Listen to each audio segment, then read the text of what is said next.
Hello,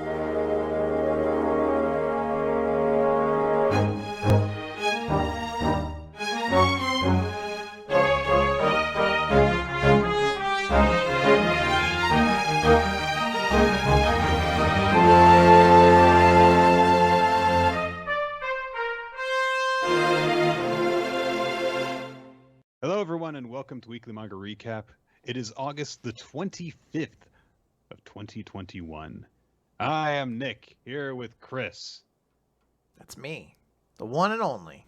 Can't take it from me. Yeah. Now, Nick, it's going to be hard to hear this podcast over the ranting chants for CM Punk that will no doubt be echoing throughout this podcast. In about 20 minutes at least, yeah. We're going to hear them from wherever the hell, I don't know where. Milwaukee, I think they are right now. That's right. So, it's so weird because, like, I never know where, like, wrestling shows are these days. And then, like, I actually know, like, where Dynamite is. And, like, I guess that whole thing where they say where they're going to do the show works on some level. I legitimately only know it's that because I follow CM Punk on Twitter and he's like, coming up soon, guys, Milwaukee. And I was like, all right, that's catchy enough to work.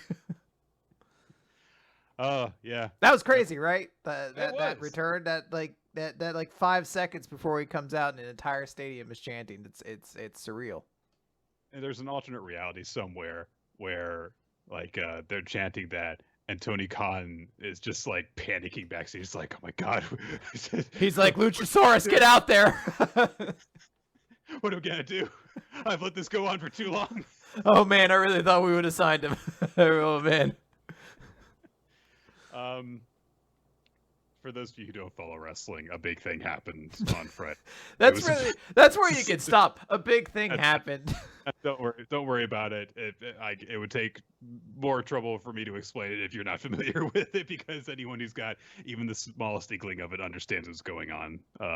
That's how big it is, basically. Yeah, so. I know it was like the number 1 or number 2 trending thing on Reddit, and I was like, man, how many fucking Redditors have to right now be like, who the fuck is CM Punk, and why is this shit everywhere?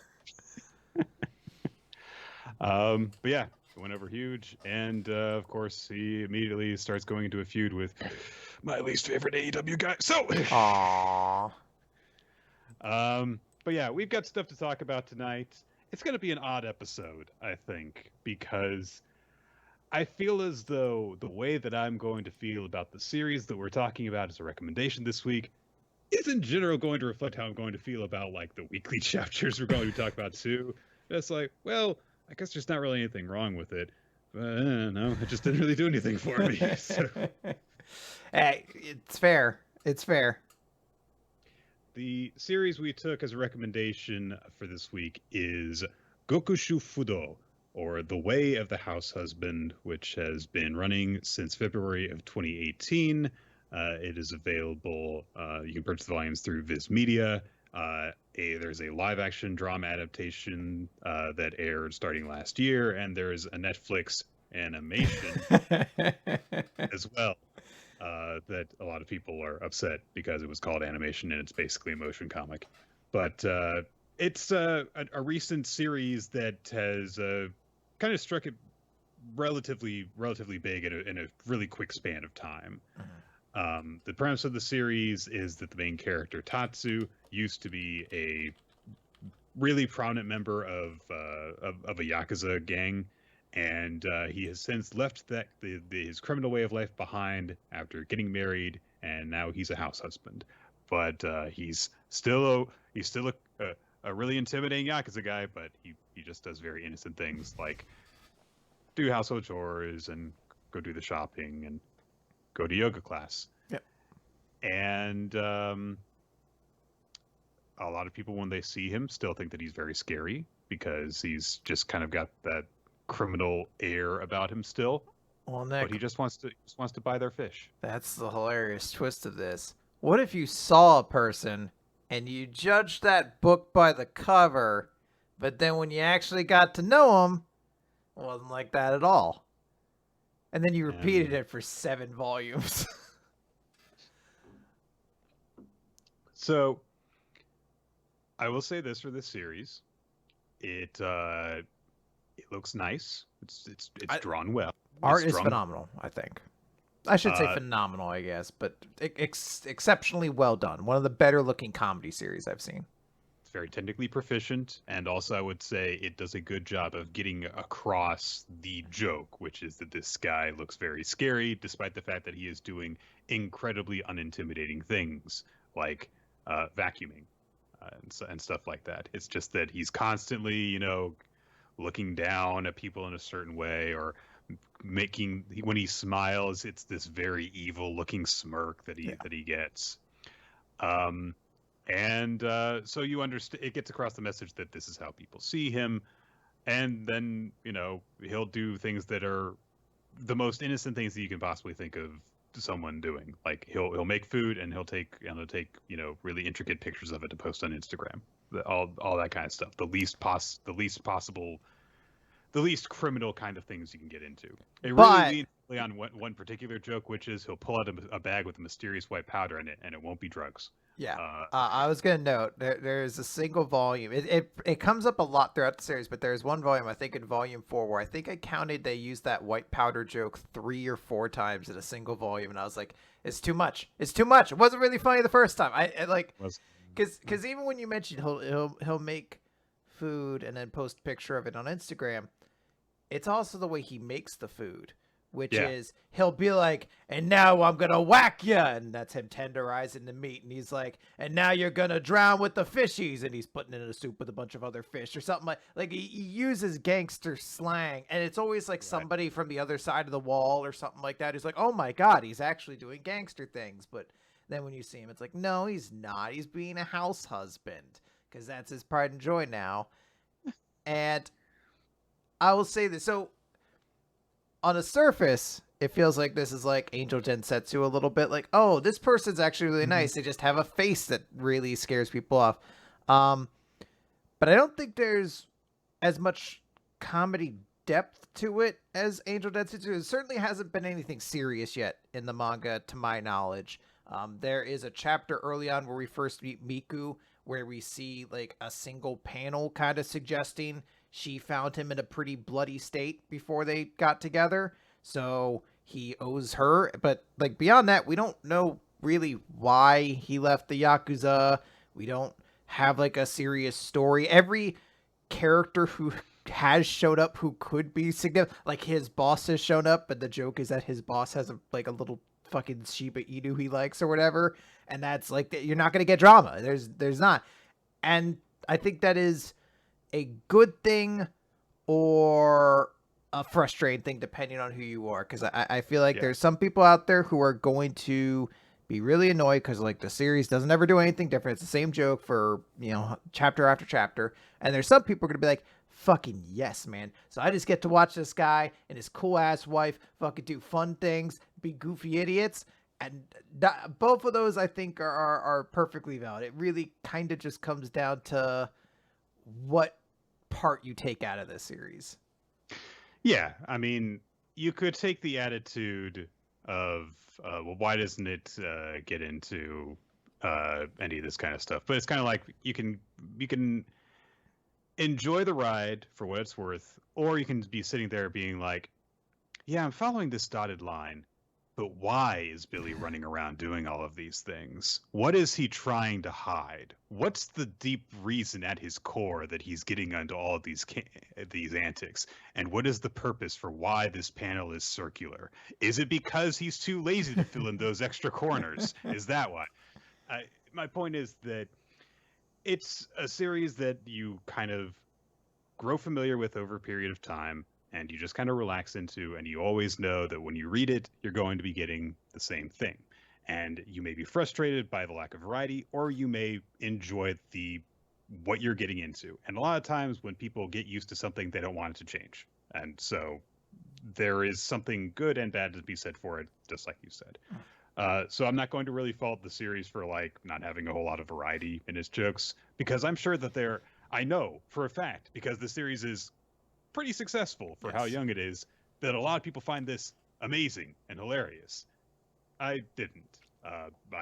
It just didn't really strike me. I think that in all the chapters that I read, there was one joke that I laughed at, which is he meets up with like a rival gang member who's now running a food truck, and they decide to settle the score between them by having a cooking competition where each of them prepares desserts. And the way that they decide the winner is that they take pictures of their intricately prepared desserts and post them to Instagram, and whoever gets the most likes wins. And then it cuts to like a couple hours after they've done this, and the rival guy has gotten 0 likes, and Tatsu's gotten 1 like, and the 1 like is from his wife. That's the one joke that I laughed at. It's like, it was just his wife who liked it, and nobody else liked it. So I will go off for this series and say, so I'll actually give it this way. So I was quietly reading this series before we took the recommendation, just because I had heard a lot about it and I knew it was highly requested by our audience, so I just assumed inevitably we were going to talk about it. So I was picking up the volumes and just reading through it. My first time reading through it, I was kind of like, yeah, some of these volumes are a chore to get through. I'm not super digging it. I reread the series, the 5 volumes that are out digitally through Viz right now, prior to this episode. And on my second read through, I was like, I think this series actually is a little bit better than I'm giving it credit for. And I found a couple jokes in there that I really do like. Now, a lot of them ended up being less of the joke that he looks like a gangster, but he's actually a house husband. Because sometimes there's some kind of icky prejudice in there that gets kind of annoying. I'd like to say it completely avoids it, because it does actually have a very wholesome like husband-wife dynamic where the wife is the breadwinner, and that is never like the butt of the joke or anything. But there are some times where it's just like, wow, it's not really masculine of you, Tatsu, and it's like, all right, I don't, because he's fucking ordering a strawberry cheesecake. Like, who gives a shit? But there is one joke that I really enjoy, because he has I don't even know, he's like an assistant or like a lower member of the gang who follows him, right. Masa, and Tatsu kind of has almost like a fatherly relationship with him, because Masa is a monumental idiot. And I just like, they go to like a dollar store and Masa shits all over it, because he's like, who goes here? And he's like, no, there's all these good things here. In fact, let me show you things. And he holds out a washing machine filter. And he's like, do you know what this is for? And the guy's like, it's an insect net. He's like, no. And then he just starts going through things, and then he pulls out the filter again, and it's just a shot of him like, insect net again. And it's like, no, he's still just an idiot. And then like the last joke of the chapter is him looking at it. He's like, oh shit, what is this again? And I don't know why. It's just, he's such an idiot. I kind of enjoyed it. And there's also like a small gag at one point that the wife wants to go to some amusement park, and it's like Tatsu being like, no, it's I forget his exact reasoning, but he's like, no, too much money, whatever. And it just hard cuts to, yay, we're here. And it's just her pose where she's so relaxed with like her arms in the air, and it's just him like, humph. But he does it because he loves his wife. He loves his wife. It is legitimately just very nice to see that, you don't know why they fell in love, but you see that the way that they, interact, and they're so comfortable with each other that, like, yeah, of course he left everything behind in order to be with her and to support her career. Because, I mean, look, of course he's happy there. Like, yeah, it doesn't really even need to come to mind, because it's, just a nice little sweet thing. And I could totally see, even if like even as I read this and I wasn't very amused by it, I did just find their relationship to be just, a pleasant thing. Because you would expect from a lot of, situational comedies along these lines that there would be like a lot of conflict between them. Like he would constantly be doing things and she would be getting upset with him. And that does happen sometimes, but it's usually because he still hasn't broken all the habits that come along with being in the Yakuza in terms of how you're supposed to show respect and admiration for someone. So, like, he celebrates her birthday with her, and he does it in, like, he does, like, make a cake and stuff, but he does it in a little bit of a gangster way. And then at the end, Miku is like, oh, something else I want from you. And it's like just a singular line that to let you know is like, she wants you to fuck her, but it doesn't go any further into detail than that. And he just goes like, okay, and he like gets on his knees and he starts getting ready to cut his finger off, because that's like, oh, that's his big thing. It's like, that's how you show your devotion to someone, is you cut off your finger for them. And she's like, no, and she like clotheslines him, and that's where the chapter ends. So it's like, yeah, he was going to do something crazy, so she stopped him from doing it. And so sometimes things go like that a little bit, but usually even when he takes things too far, she's just kind of like, yeah, no, don't do that. And that you can see that, yeah, she's got a lot of patience for him because that's just the way that he is. Like, he refuses to get them a car one time because he's so paranoid that all of his old rivals are going to come and kill him. Yeah. Which doesn't really make any sense, but especially when you find out like every single one of their rivals they ever meet seem to just be like, again, just like dopes like he is. They're all just like, yeah. oh, cool, fucking let's take pictures of our dogs and compare them on Instagram. There's a running theme throughout this story because he keeps on running into all these different people who have left the criminal life that makes you think like, there must have been like something that happened in this area of Japan a few years ago that just like the entire underworld just like, no, I'm gone. I'm done with all this. Yeah. I just want to walk my dog now. Yeah, I'm just hanging out at the grocery store, and it's gonna be the best damn grocery store you've ever seen. Yeah. I don't really have anything else to say. Yeah, I mean, I took this recommendation exclusively because it was going to be a pretty quick one to read and also relatively to talk about. I would say check the series out. I don't think you're going to do any harm to yourself if you read the first volume. You could probably get through it in 15 minutes, 20 minutes, and you're really going quickly. You're going to have a pretty good idea at that point whether or not it's a series you'd like a lot or not. I think it is funny. I think picking it up in volumes is the general way I would suggest reading it, just because you get like a chunk of the series at points, but it doesn't overstay its welcome. But maybe you also love it. You'll binge it all in one day and just keep reading. I don't know. Maybe it's like Garfield. You're like, I need a chapter every fucking day. I'm going to lose my mind if I don't have that goddamn cat in my life.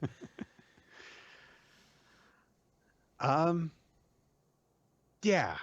So, we already have our next recommendation picked out, but that's a surprise. You'll have to wait until the end of the episode to find out about it. Even me? Well, no, you've known about it for close to a year. So. Okay. This is where I've been reading it like quietly for 5 months, and then you fucking whammy me and it's something completely different, and I'm just like, God damn it! Hajime no Ippo, and I'm like, fuck! Oh man, that would be cruel. That one I would have to tell you like what my next pick is going to be if I wanted to. And also, I wouldn't say that that's a bad one, but anyway. All right. We're going to do the recap portion, weekly manga recap now. So we're going to kick things off with chapter number 323 of My Hero Academia, That Single Step.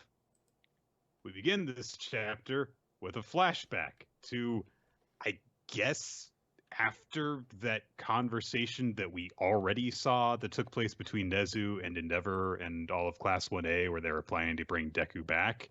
I guess to just kind of like put into your head the idea that they were prepared for the eventuality that they encountered at the end of the last chapter, with a bunch of people being like, no, he's a leper, get him out of here, and not wanting Deku to be around them for fear of putting them all in danger.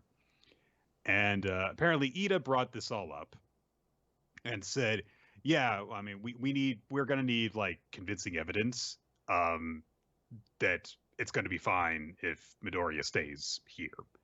And Nezu says, okay, it could be said that Midoriya is now the most valuable battle asset that the heroes have. So no matter what happens, it would be risky to give him shelter at an unprepared, substandard facility.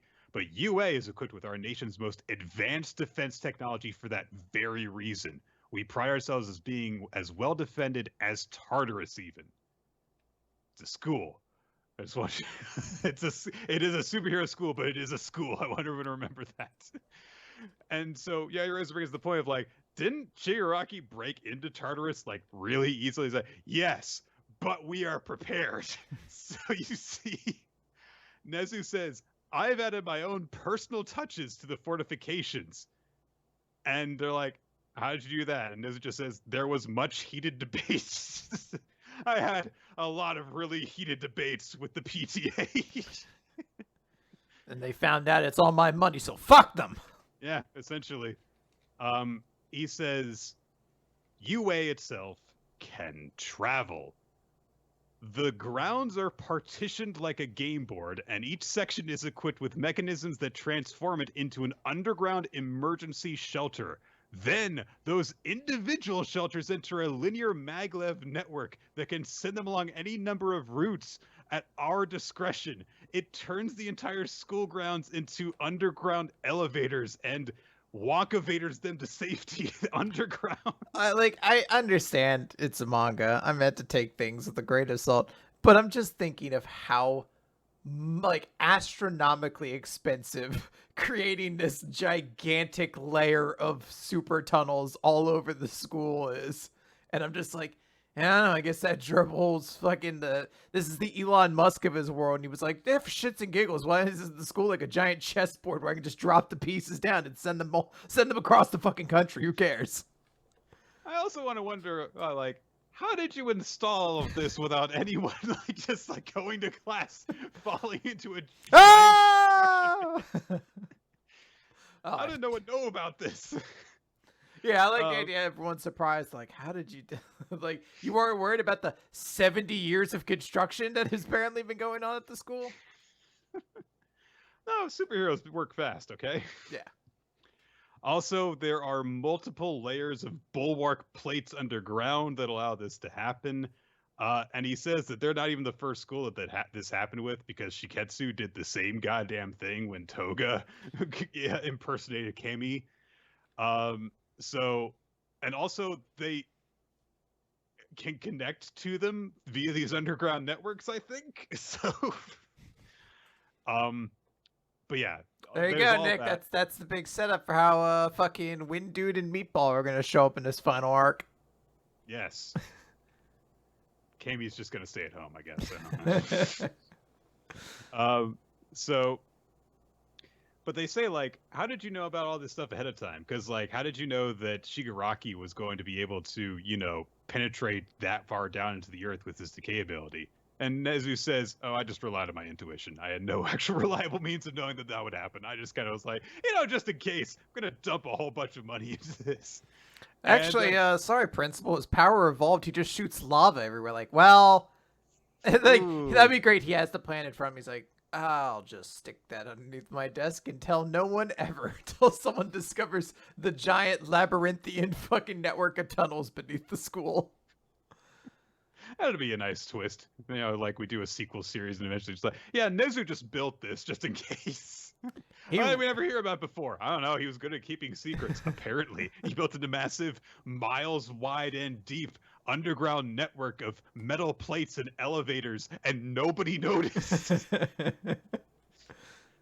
And he paid for it all himself out of pocket. And everyone's like, how did you afford that? And Endeavor says, the principal's major contributions to quirk morality education have made him a man of worldwide renown. That work of his continues to this very day. So he's just very rich, I guess. I guess for educational purposes, or is he like Dr. Phil? like does he he has a brand that gets out there and people are always like, what's Principal Nezuko got to say about all this? I imagine he would be very marketable. I mean, he's a hamster. He is a giant hamster with a scar across his eye that is somehow charming. Like, it really does make him cuter, honestly. Speaking of which, that scar is actually like cast into like the foreground when he starts talking about like this is why he's talking about like why he values his work, essentially saying like, yeah, there's a lot of lack of understanding and intolerance, and we're always just one step away from really, really bad stuff happening. Try as it might, humanity struggles to make true progress down its path, which seems to signify that Nezu's seen some shit. We know that like he's actually like an animal that has a quirk that makes him human-like as opposed to vice versa. So presumably it was a struggle for him to get to where he is. But there's just a lot that's not being said, I feel like, with this visual. So. But he says, sometimes it feels like making a step beyond all of that intolerance feels like an impossible journey. but I believe that there is a sound argument to be made for him being here with us. So go and you handle that. I know that I've given all the lectures on morality and stuff like that, but you guys handle it. You know, all you 15-year-olds. You go convince the population in general to let your friend into the sleepover. A bunch of people with umbrellas are outside in the rain being like, no, Shigaraki will come here and kill us all. Get rid of that guy. We do see various flashes into the audience to let us know that like the kid's parents are there, and they're of course all actually worried for him. Monoma is tending to Eri, so that's an interesting thing because yeah. Well, I guess maybe Aizawa's still hurt or something like that. I don't know. It just makes me think like, oh, you know, he's less of an asshole. That's good for him. Yeah, I mean, we saw them interact when he was kind of recruited to try and see if he could copy her quirk and help her train in it, but we didn't really have an indication after that point that he had kept on terms with her in any way. So, and also Ragdoll and Coda are there in the crowd too.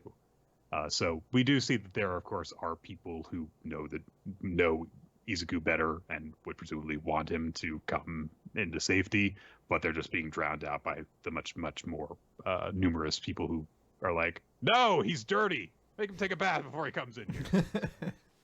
I wish that was the real crux of it. Like the big obvious like thing is like, oh, he's gonna bring All for One here, and they're gonna attack us. I really wish these people were like, oh, he stinks. Don't bring him in. He's so smelly. Look at him. Maybe there's one guy who's just like, oh God, he looks awful. Oh, he looks like he's so stinky. I can't take it. Send him away. Send him away. Send him back into the wasteland. Make him get clean there. Let him take a bath in the river. We also see that a whole bunch of these people are apparently being influenced by Glenn Beck, because there's a lot of, very, I put the really disturbing headline in the video thumbnail, YouTube videos on people's phones, getting people riled up. President Mike tries to do crowd control. Best Genus steps in and is like, oh, this will be difficult for everyone to hear from school teachers, but I will handle the situation. The only thing that's so frustrating is he doesn't make a single fucking Gene pun anywhere in here. And I was like, why the fuck does he even give the speech if he isn't gonna say some shit like frayed denim or fucking a rip on the knee or some stupid bullshit like that? I understand that you are all feeling down in the dumps and tattered, like your jeans have been in the mud, but... You all feel washed out like a pair of jeans thrown in the wash one too many times. But be assured, we have a plan to dry clean your jeans, which they don't really need to be dry cleaned, but, they're very tough material, but anyway... So, where was I at this? There's a sale at Old Navy, everybody. Jeans are on me. Like he gets lost and moves into selling things. Oh, except that stinky boy. Don't let him. Someone trying. Oh, right. I'm sorry. Listen. Sometimes this belt around my face gets a little tight, cuts off the circulation to my brain. Actually, I pulled it too tight once and I can't undo it now. I'm kind of scared. I have to eat through the zipper hole. And I got a lot of food stuck in there. It smells real bad. Oh, no, please don't zip that up. My tongue might be in that gap. It really hurts. It's the only way I can breathe. Trust you to be our hero. He's the number 3 hero, god damn it. Or number 2? No, 3. 3. So he then goes on to actually say, listen, we had a plan. It didn't really work out, so this is plan B. Again, he'd probably won them over if there was just one stupid fabric pun in there somewhere. He flat out says, yeah, we were trying to pull All for One out of hiding. It didn't really work out, so this is plan B, where we're just going to hide Deku here. Which, in the fairness of the crowd who responds one way, that was a bad way to bring this up. Like, just be like, casually, be like, guys, we thought this would work, and it didn't, so we're just going to try this now. Like, well, fucking yeah, your stupid plans never work, stupid goddamn heroes. everyone just gets even more riled up by this because they're like, what, you guys fucked up and you're just saying that we just have to let you just do this and put us in danger because you can't handle defending us all, which means like that's a good, in a microcosm, yes, there's a very strong point being made there. Because Best G's only point was, listen, we didn't pull this off, but so. However, at that moment, Uraraka gets a running start and uses her gravity powers to leap over the crowd and all the way up onto the roof of UA after she has swiped Present Mike's megaphone so that she can address the crowd. And she shouts out to everyone that, hey, Deku's got this special power. And of course, immediately everyone's like, who cares? And she says, no, you understand. He actually left here on his own because he didn't want people to be troubled and be in danger. We wanted him to come back. And the power that he has, yes, it is special. It's the power that exists to defeat All for One. And that's why they're after him. That's why he had to leave. And he left and he went through so much out there. Take a good look at him. And everyone's like, hey, he's all dirty. But everyone sees how messed up, even the parts of him that shouldn't be messed up are messed up. Like, I'm pretty sure that parts of his costume are metal and they still look like they've got fabric tears. But Uraraka's like, look, just really look at him. And of course, Inko's looking at her baby and she's really upset. But people actually start to look at Deku and are like, oh, he's really beat up. And one part of this chapter that I do actually really appreciate is that the tall beast lady that Deku helped out several chapters ago recognizes him. And it's like, oh, that's the boy who saved me. And it reminds you that, yes, Deku's been a huge idiot for the last while, running around and just ignoring all the possible different situations that he could be in instead of the path that he's chosen. But even at that lowest point of his, he was helping people out. And that's why he's worth protecting, is because that's the kind of good person that he is. And Uraraka shouts in the megaphone saying that special powers are one thing, but there's no such thing as a special person. And while she is addressing the crowd, Bakugo says, in a little aside to Deku, hey, we've got this system to protect all of these people, but they're still really scared, and we're here to step in when you can't handle it all alone. And Nezu's narration closes the chapter as he continues to think what he was bringing up earlier. The single step past hatred and fear and mistrust feels like an impossible journey. And I believe once someone takes that unlikely step and carves a path, the ultimate hero will rise up. One who surpasses even Yagi, yes, even All Might himself. And the person who is depicted when he is narrating this is not Deku, it's Uraraka. So, it's nice that she got bigged up this way. It was a little bit unexpected, but hopefully this carries forward and she continues to be important instead of the inconsistent treatment she's been getting for... How long's been My Hero Academia been running? 7 years. Yeah. So, do you like the chapter? Mixed, but that's how I feel about every chapter this week. Okay. So, I don't know why. I wanted the Uraraka moment to work for me, but just something about, like, the speech and also that, I don't know, like, I guess in my mind, there's, like, such a grandiose way she could have entered into it, and there's just, like, one shot of her jumping above the crowd, and then it's, like, a bunch of close-up shots on the face. And I don't know, like, I was, like, missing something from all that. Something that would, like, really wow me as to why the crowd would suddenly all calm down and turn their attention to this, other than, like, well, the main character's talking. So now they're going to start listening or whatever. Yeah. I didn't really have a problem with how she, like, entered the conversation. I think it's a cool visual where she just runs and jumps over everybody. She just, that's like her way of breaking through the wall that they present. But the actual points that she makes are, not especially, like, I don't know. Maybe it's just the way that it's worded, but it's not done in a way that feels especially like poetic or deep or ensnaring.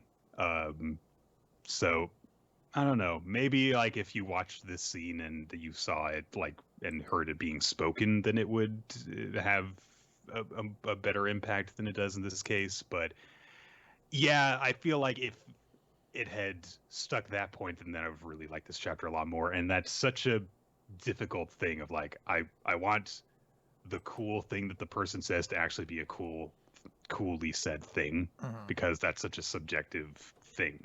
So Now, I've heard people suggest that the entire reason to explain the giant maglock network or whatever be the school is like that's how this My Hero is going to set up a bunch of individual fights at the end. And possibly. in my mind, I was like, My Hero doesn't even do individual fights. We got like 3 in the whole series. So I was like, we have like 2 in the overhaul arc, and then I guess the My Villain Academia one. But I was like, outside of that, we don't really get a whole lot of one-on-one fights in My Hero. No, it's usually group battles that we get. So I guess it could still be used for that. But in my mind, actually, I was like, that makes sense. But I was like, yeah, I forgot. Like, I guess it is still like a regular battle show. It just rarely feels like it. So yeah, like I said, I do like some parts of this chapter, but overall, just mixed. So All right, okay, let's talk about Undead Unluck number 75. Do it up. Great opening. Yeah, there you go. So it's December 24th in the underground parking lot at the ejective point. And who should show up but all of Under? Bum, bum, bum. Well, actually, it's not all of them. It's actually like half of them, to be fair. So we don't really know where a couple of them are, but we know where these guys are. And that's underneath Tokyo Tower. Billy's there. He has Fuko. And they start going over their plan. He's basically like, all right, Creed, you're going to take the basement. Tella, Yusai, and I will head to the top. Rip, Latla, and Bunny, you're going to head to the observation deck. This way, we're just going to kind of put in layers of defense, essentially. And Creed just says, I'm going to kill them all when they get here. And Rip says, that's not going to happen. Creed's like, why is that? You saying I can't kill them on my own? And Rip's like, no, I'm not saying that. I'm talking about the time limit. And we find out there's 2 ways that you get turned into a cherry blossom by spring. The first is by coming in contact with the cherry blossoms in the air. But the second is if you spend 30 minutes in spring's area. So it's not even just avoid the petals. There's also a time limit on everybody here. So it's a big dramatic thing about to happen. We cut over to Andy's group. They're headed towards the tower. And they note, hey, we got an energy reading. We're going to make it before Spring and Fuko can make contact on the top, and we're going to get Fuko back. And Andy just says, since we don't know the risks of gambling with Spring, we're not going to let those chumps use Fuko. Also, we're beating Spring within 30 minutes. And we get his little haiku of Spring doing for 30 minutes I shall drink and wait. So may Spring flowers, or showers flower. oh shit, hang on. Well, wait, go back. Oh, God damn it. I'm looking like an idiot now. 757. Oh, God. Edit. Cut. All right, we'll do it live. Yeah, I guess it's not a haiku. I forget what it is. What, 353 or something like that? Something along those lines. That's a haiku. Is it? Yeah, because it's for 30 minutes, I shall drink and wait so may. Spring showers flower. That's 575. So. Okay, look at that. There you go. Basically, it's just a confirmation of like, all right, you guys know what we're going to do. We're going to head through the basement and see what happens. They note like, all right, Andy's going to go first because he can't die. And he does that and immediately gets pinned to the wall by machine gun fire. And Good that he can't die. yeah, and that's because Creed's there with Undecrease. And he just has like essentially a chain gun for an arm and like one of those packets of rocket launchers behind him, and he's just firing them unending at whoever would go through the wall. So Undecrease is right there, but Andy just says, "Hey, Chikara, top, do it up," which is where the chapter title comes from. And Chikara, like, what does that mean? How old are you again? You're so uncool. you're so lame. Chikara walks in, and we get like a I guess a full page spread ultimately of Shakara using Unmove, stopping all of the bullets, and says, "Hey, you guys go on straight ahead." But Creed notes, he's like, "All right, yeah, it's a powerful ability, but you can only stop what you see, so you can't stop my missiles that are in your blind spots." And he fires off some missiles that are gonna hit you and Andy, but nope. Top goes by, hits it, unstoppable, and we set up the 2 fights there. And Creed says, it doesn't matter. You guys, even if there's a time limit, you guys can't beat me. You're out of your league. You're just cannon fodder to help them get past. Shikara's like, no, the 2 of us are here because we could beat you. And Creed says, what? He's moving with Unmove activated. And I don't really know what Shikara does. He kind of pushes off of a cannonball and slides, but Top actually kicks him in the back of the head, so I assume that actually hurts. I don't know what Chikara is doing actually in that scene, but we get our big 2-page spread basically of the big fight about to go down between the two teams. Yeah, I mean it's to really just kind of demonstrate like, hey, remember what these guys can do. They're gonna fight now, kind of thing. I do really like the image of Chikara when he's got the unmove thing because it's got the full-on Matrix stopping all the bullets shot. It's and the Dutch angle looks cool. So that's about all I have to say about the chapter. It's like, I thought it was pretty cool. I like Chikara. I think that actually looks pretty sweet. Oh, that's the orb Dr. Nico made him. Okay. Yes. People are saying he's doing that because that way Top won't get stopped, I guess. I don't know. Sometimes you have to kind of shrug when you go along with it when it comes to Undead Unluck. I'm sure all the rules make sense. It's so they get a cool shot to freeze on when the chapter ends.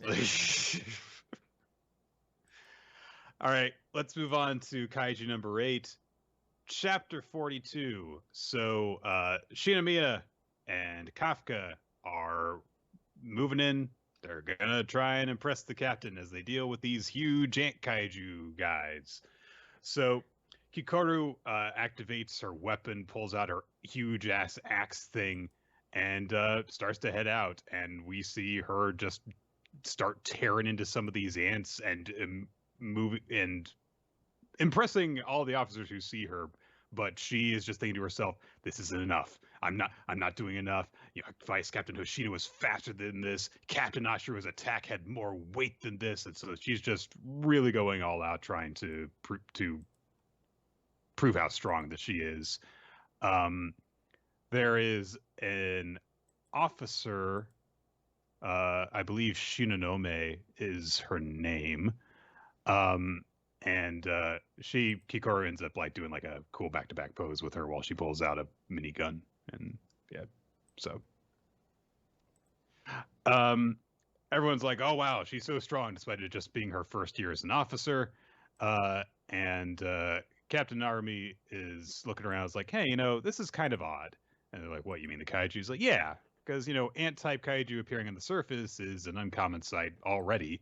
But this is probably the first time in history that this many have appeared. Why is that? So he suggests that there is a leader at work, the same way that there was when the 3rd Division was attacked. Then we got Kafka, who's getting ready as he sets off, and he encounters an ant kaiju guy. And he's like, all right, I'll partially transform so that I can punch this thing. And he punches the ant, and it does nothing. He's like, what happened? He skids away when it tries to attack him. And Director General Shinomiya and some of the other higher ups are watching all of this and like, why isn't he transforming? And Kafka is like, well, I mean, I guess I can't kill this thing with just a partial transformation. But I can't just go full transformation because he's afraid of his hollow now. He's afraid of of turning into a full demon and going crazy and berserk. The ant starts spraying some sort of acid poison thing at him, so he dodges out of the way of that. So he's like, all right, fine. I can't falter now. I've got to stay alive and make it to Mina's side. And so he starts to glow and transform, and nothing happens. So he gets knocked into a wall by the ant kaiju thing, and he's like, I can't transform. And everyone's like, what's going on? Why can't I transform now? But enough of that shit. There's another powerful kaiju reading in the area, a Hanju emerging, and it's right below kaiju number 8. And the ground crumbles, and a huge ant comes out, but kaiju number 9's coming out of its head. It's like sticking into the ant head like a parasite kind of thing. There, yeah. Yes. So, yes. Yep. There we are. I don't want to say like it's just like yeah, cool. Next week, or I guess not next week, but 2 weeks from now, it'd be exciting. It really is just like there's a whole lot of different things this week. Where it's like, okay, well, I guess I'll look forward to seeing that next week, but I can't really tell you how I feel about it now because, like, I don't know. It was just like this is gonna happen next week. Thanks for the trailer, I guess. Yeah. I don't know. So. I get it. You're adapting one more day. Sounds interesting. Although that's not the reaction that everyone in my apartment had because Nicole really likes Alfred Molina. So. Oh, okay. Yeah, according to her, she made a noise when she saw the trailer. So. Yeah. Anyway, like a screaming noise, like. More like a. Oh, so, okay. I guess it's also an equally valid noise. Yeah, I guess we'll see where this goes. Kafka can't transform. Okay, we'll see what the reasoning is behind that. We'll see if he can break out of that in this battle. I'm sure he will because I don't think he's going to have a very generous timetable to work with to prove himself capable. So hopefully it'll be this battle and he just gets back into it. So yeah. There was a Spy Family chapter this week, but it was a mini chapter, and it dealt with Yuri. He got sick. He flashed back to when Yor would take care of him as a kid, and her cooking made him go blah, but he didn't know any better, so he liked it, and he felt better. And he gets well because he drinks a herbal tea thing that reminds him of her taking care of him. Okay. Bye, Yuri. I'm glad you're not in the Ark. All right. Nick, let's move over then. Let's talk about Eden Zero. This is chapter 156, The Beast Lord. And there's actually nothing to say about the cover page. It's actually just a regular good old cover page this week. So we opened the chapter with Xiao Mei, everyone's favorite character, who shows up to just everyone's favorite foot. I'm in character. Yeah, she shows up to just explain the arc that we're in to us. I guess this is sort of like how, like sometimes when One Piece goes on long enough, it'll kind of try to recap itself a little bit. But usually it's like a panel or something. This is like 4 straight pages of fucking explaining the arc back to us. So I guess if Eden Zero's pace was so fast somehow it like went back on itself and you forgot what was happening, she gives you all the details on it. But it's specifically also to be like, but our attention's going to be pulled away for a little bit. We're going to planet Nero 1, where the temple is. And this is where we see Jaguar, one of the Oration 6 Interstellar, teaming up with the android manufacturer of Detcom CEO Rickard. An important character, no doubt. So I'm glad we got introduced to him. We cut over to Nero's temple called Deep Snow, and I get that reference. That was one of the 100 fucking Oration 6 members that heroes had. This is one from not Fairy Tale, the one before, Rave Master. It was Deep Snow was the name of one of the Oration 6 members who got added later. I think he sucked. I don't remember too much. I shouldn't really say. Fabiano is inside, basically telling the men like, "Oh no, they're getting really close. What's gonna happen?" Boom, explosion happens. Jaguar's there. And everyone's like, "Holy shit!" And he just says, "Long have I awaited this day. The day the temple's defenses would be so weak. The day I hunt Poseidon Nero." And a bunch of guards are like, "We'll get him." And he rips off his cloak and becomes a One Piece character. Rob Lucci shows up and smashes a bunch of people, and that's it, pretty much. He smacks a bunch of people, and then Nero shows up, and he also just clowns Fabiano, in case you thought Fabiano was going to be an important character. He just gets fucking clown shooted by Jaguar. And then Poseidon Nero shows up, and he says, "Magnificent. Fabiano was the best soldier in my army." I'm trying to... What was the voice? Fucking... Yeah. "Fabiano was the best soldier in my army." It looks like there's about to be a showdown, but he says, "No, you're not my only guest. Do you think you would sneak in with the private army rabble?" And someone else shows up. Who is it? It's Ziggy. And he's referred to as my old friend. Ziggy's like, "I have no friends." And Nero, so weird. And Nero says, "Then I assume you are my enemy?" And Jaguar just stares jaguarly. And we cut away. It's sort of like like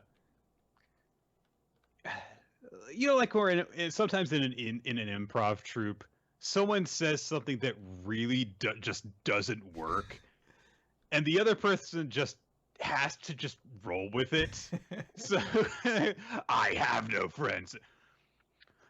Then would that make us enemies? Like, it doesn't match with the thing that he said at all. Yeah. But I guess that's the appropriate response to the random ass shit that Ziggy said. Got a yes and it somehow.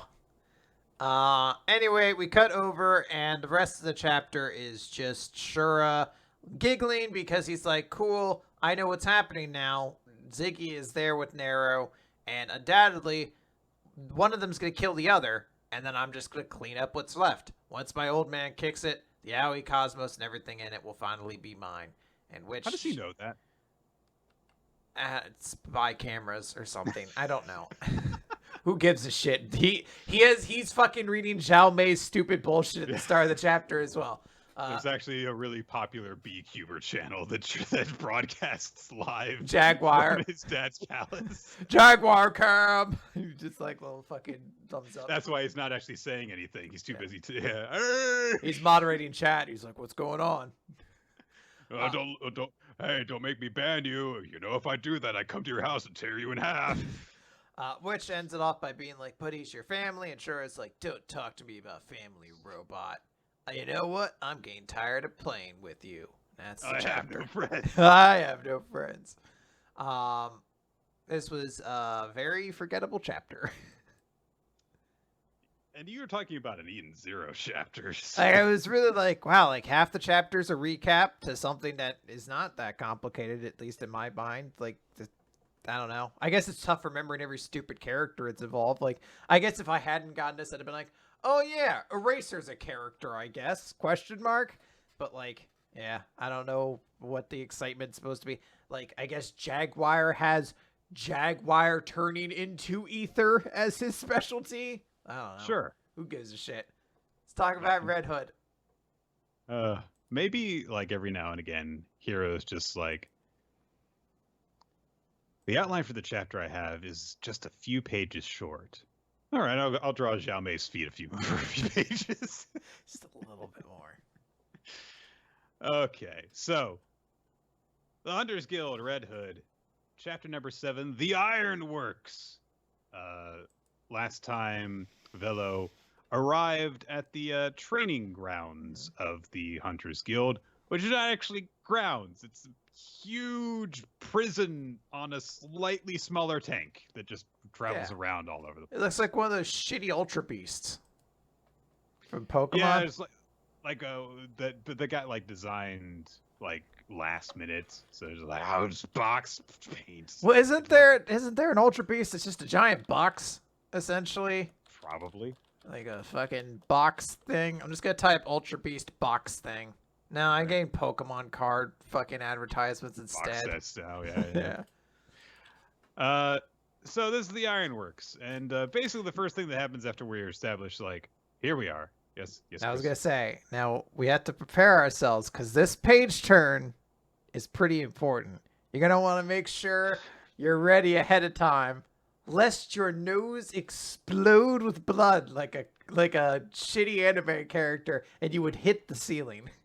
Let me just put it this way to you guys: if you are one of the kinds of people, and no judgment, just observing, that's like, I want to be crushed between her ex.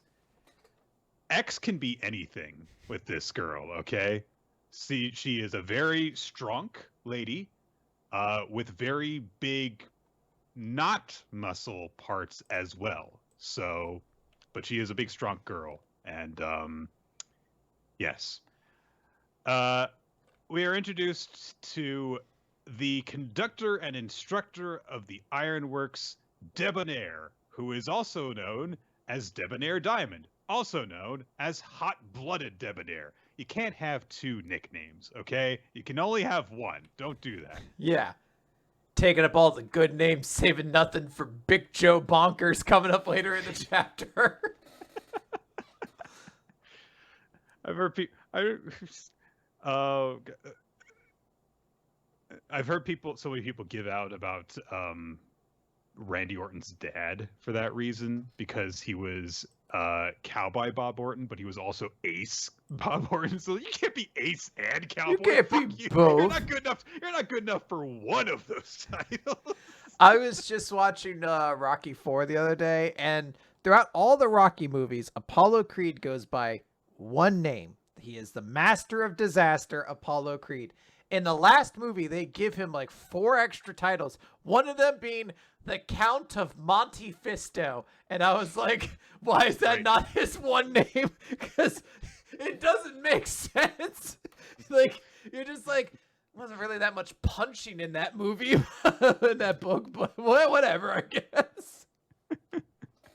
They gave him 4 extra names. One for each movie he's dead for. Yeah. It was one of those ones. It's like, because they even make a joke. He's like, "Oh, you have enough names or whatever." It's like, really, it was like, who named you the Count of Monte Fisto, and why did they stop? Who says I stopped? Like, yeah, I really wanted somebody to just be like, "Nah, I made up a whole bunch of names and I just gave them. I have hundreds." My eulogy is going to be 4.5 hours long. My good friend, Paulo, a.k.a. the King of Sting, a.k.a. the Count of Monte Fisto. But again, and rewatching the Rocky movies, they insinuate Rocky really has trouble reading, so it goes even the Count of Monterey. What does that say, Adrian? Fisto. Well, Fisto's not a word. What am I? He's actually really well researched outside. He's like, Fisto's not. We're just making up words. This is funeral. Is this supposed to be a play on words on Monte Cristo? Okay. Because that's not what the book was about. I read the book. I find it to be very derivative, and honestly, I find that this is beneath Apollo, and I'm quite disappointed because a man of his repertoire and his learnedness would never. You know what? Maybe this is why he died. Maybe he was too busy thinking about this stuff. It wasn't the Russians at all. He was fucking. He just tried too much. He tried too much. Also, too many names. Draco couldn't speak English. He wouldn't understand all this wordplay. He did it for no reason. Yeah. Also, Draco gets a way better nickname upgrade. They started him as a Siberian bull. Then he kills a man, and they start calling him Death from Above. And I was like, that's so fucking savage. You're like, my boxing career from henceforward shall always call upon the day I killed a man in an exhibition match. Heart Punch has killed 2 men. I mean, come on. All right. Debonair. We are introduced to her. In addition to her largeness and tank top wearingness, she also has an eye patch. That's not even a tank top. That's just like a fucking sports bra that is putting in yeoman's work. You know what? It really is. Whatever. So she knows Grimm. And greets her, although she's like, "Oh, you're so small, I didn't even see you there." And Grimm's just like, "I've got business here. Can you not right now?" So But Grimm says that she has 3 camp hopefuls, which means not only Velo is going to be going for this, but uh, Matley and the 2 siblings that were with them in the last chapter are also going to be trying to become hunters again. So, Debonair takes them on, and she also shakes Velo's hand and is like, "Hey, let's get you something to eat while you wait here." And Velo observes like something's up with her hands. They felt really, really hot, which I don't know, dude. Like her hands are so big that they're like enveloping yours. Maybe that's just it. I mean, like human flesh when it envelops your own feels warm. I don't know. Maybe there's nothing special about her. She's just big. Anyway, we're reintroduced to what the Ironworks is, and also it's like told like they've got to endure the training program. And only those who can handle Debonair's training regimen earn the right to arrive at Hunters Guild headquarters and become a hunter. So we get this thing where the crew then all salute Debonair, who struts in front of them, and she's got like a uniform like just kind of like thrown over the top of her outfit. And after they kind of get this big check on all of the things, they're like, "All right, we're setting sail on this giant tank building." Anyway, they're setting off. And she makes an issue over the speaker saying that our destination is the Hunters Guild headquarters on Site Citadel, the island you won't find on any map. We have no stops on the way, and if you want to get off, I'll give you a boat, but you've got to row it home yourself. That is all. And so they set off on this train trek that I guess is just in the middle of an ocean of some kind. We see like the first day of proper training, and Velo is talking to Tilty and Milty. That's their names. And it's like, so you guys have been through training. What's gonna happen next? And they're like, well, guidance. And so we are introduced to another camp participant whose name is what, Chris? Big Joe Bonkers! Big Joe. I legitimately, when I read it, I was like, this gotta be like a mistake, right? Like someone accidentally like their cat ran over the keyboard and they didn't notice it, and the dude's name's like Jeff or something like that. But then when they call him it later, I'm like, shit, Mashle has a fucking competition now. I don't think that we've ever made reference to the 90s Disney cartoon Bonkers. But if we're not going to now, I don't know if we ever will. All I remember is there was a schlubby cop, and then they got rid of him, and they partnered him up with like a ridiculously hot cop. And I was like, you're pandering now to all these 6-year-olds who are discovering their horniness through children's cartoons. Hey, a number of people who got certain vibes over the other Disney cartoons at the time because it turned them into furries. Oh, look, hey, we all watched Disney's Robin Hood. We all could see how it happened. Didn't happen to all of us, but like, you could see it. You think, I know that there's like a thing amongst like furry communities that like, you know, there's like in history there are certain like in this era it was like, you know, Lola Bunny. Like in the more recent era, it was Zootopia for a bunch of people. But like, I do wonder, like, what if for some people it's like, yeah, but I watched the older thing, but it wasn't until like 1999 that I happened to watch, I don't know. I'm trying to think. No, what? I'm not going to try and say something outlandish because someone has done it legitimately, and a lot of people have done it legitimately for like any possible example I could give. So I don't know. I do wonder if like it's actually so easy to delineate for people. It's like, oh yeah, of course, the childhood thing that I saw. But anyway, whatever. I'm getting into some weird territory right now. I'm sure we could talk about it some more, but I don't really want to. Anyway, so I have no idea where that tangent went. I don't know. I was very much just kind of like letting my mind wander and see where it went, and I was like, I don't know if I'm coming to a point in any of this. You just enter, you're like, Shere Khan. All right, let's carry on. You know, I'm sure, like that voice, it got a bunch of people. Anyway, so, Bonkers Gets to know Velo, seems nice enough. And he's like, "Yeah, this is my 5th shot at the camp." And Velo's like, "Oh, so you failed 4 times. Ooh." But Banga's like, "Hey, look, you're not gonna make it because you're a scrawny kid. If you want a chance at this camp, you gotta bulk up like me. And the same goes for you too, Grandpa." And there's an older bearded guy there who goes, "Oh, me?" Yes. I don't think anyone else would get that pejorative. So, but Bonkers is like, "Hey, you really think you can cut it?" And the man just says, "Yes, I'm serious about this. A werewolf took my family, and I want to become a hunter and get revenge for them." And we are introduced to him as Bremen. I'm So looking forward to Bremen getting his peanuts. Yeah. Well, that's going to be complicated a little bit. Velo takes a liking to the guy because obviously he reminds him of the mayor because, he's an older bearded guy who wears a furry hat.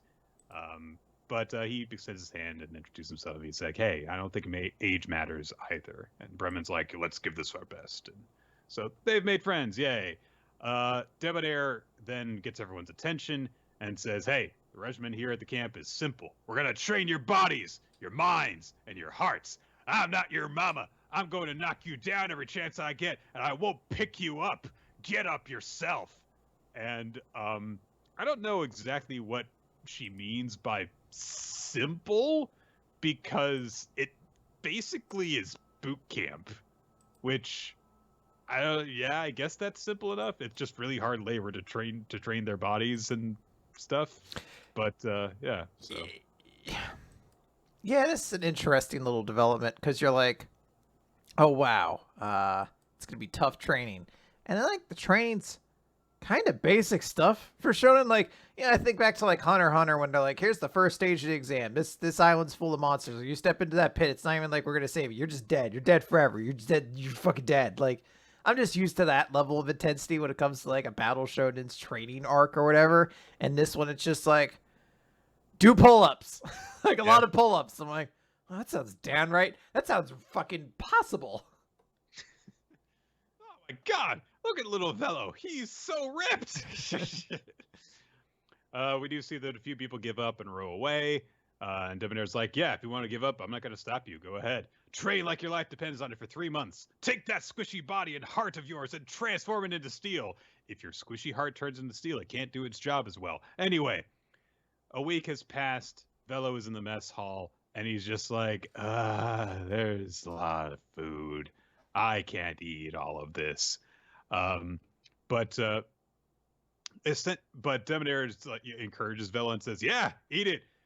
And it's a 2,000 calorie plate.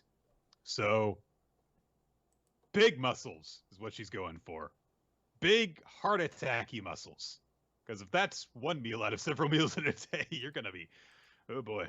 So, but Velo does end up like throwing up the food. And he says, "I wasted precious food and precious life." Presumably because it was all meat, I guess. But shortly after he throws up, he looks out the window when he hears a splash, and Bremen's abandoning the training camp, and he's rowing away. And when he sees that Velo is looking at him, he just kind of lowers his head and keeps rowing away. Nick, I don't know how to tell you this. I'm going to lose my goddamn mind every single chapter of this fucking series until we find out when Bremen gets his goddamn peanuts. Like, it's going to bother me every fucking chapter. Yeah, okay, well. So, Bonkers comments on the fact that he hasn't seen Bremen around lately, but Velo comes back outside, and he just finishes that meal that he couldn't keep down because his extra determination lets him stuff himself, I guess. This is an eating manga now, I guess. He's also eating lunch meat, essentially, with a spoon? It's fish. Whole fish are in that. I don't know how you eat it with the spoon. I really don't. I mean, there's with heads in that bowl. No wonder he's throwing it up if he's eating them like that. You're not supposed to eat the bones, kid. He's choking. Anyway. He's crying and determined because he saw his buddy Bremen leave because he's like, I'm going to become a hunter. Which, all right. It's a weird thing to get your determination from while you're eating, but okay. At that moment, we spot the giant wolf and Cinderella, who are kind of hovering just on the surface of the water, like just the wolf's head and tail are kind of poking out. And they're watching the facility as it goes by. And the witch is like, do you think Bella's going to get stronger? And the wolf says, well, don't get your hopes up. No matter how much we set the stage for him, he's still merely a stand-in. He doesn't have what it takes to be the star. But Cinderella's like, yeah, but everything's riding on him, right?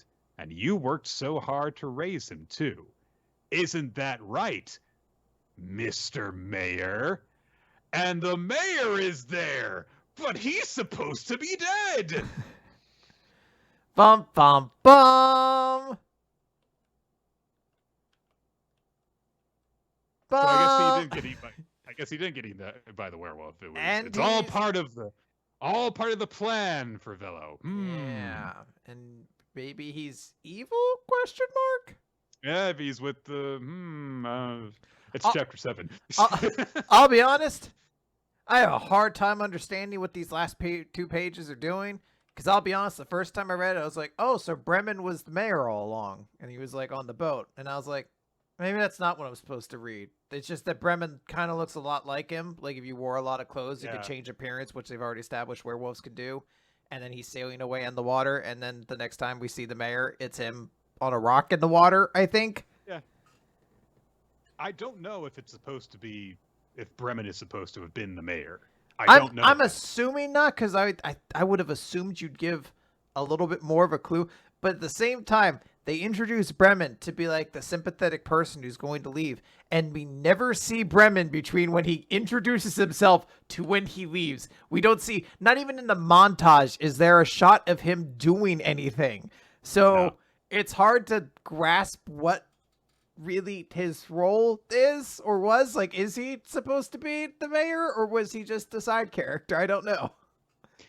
If it turns out that Bremen was not the mayor, and if we never see Bremen again, then his inclusion in this chapter is very weird and unfulfilling, because he shows up and Bella's like, we're friends, and then he leaves without having done anything.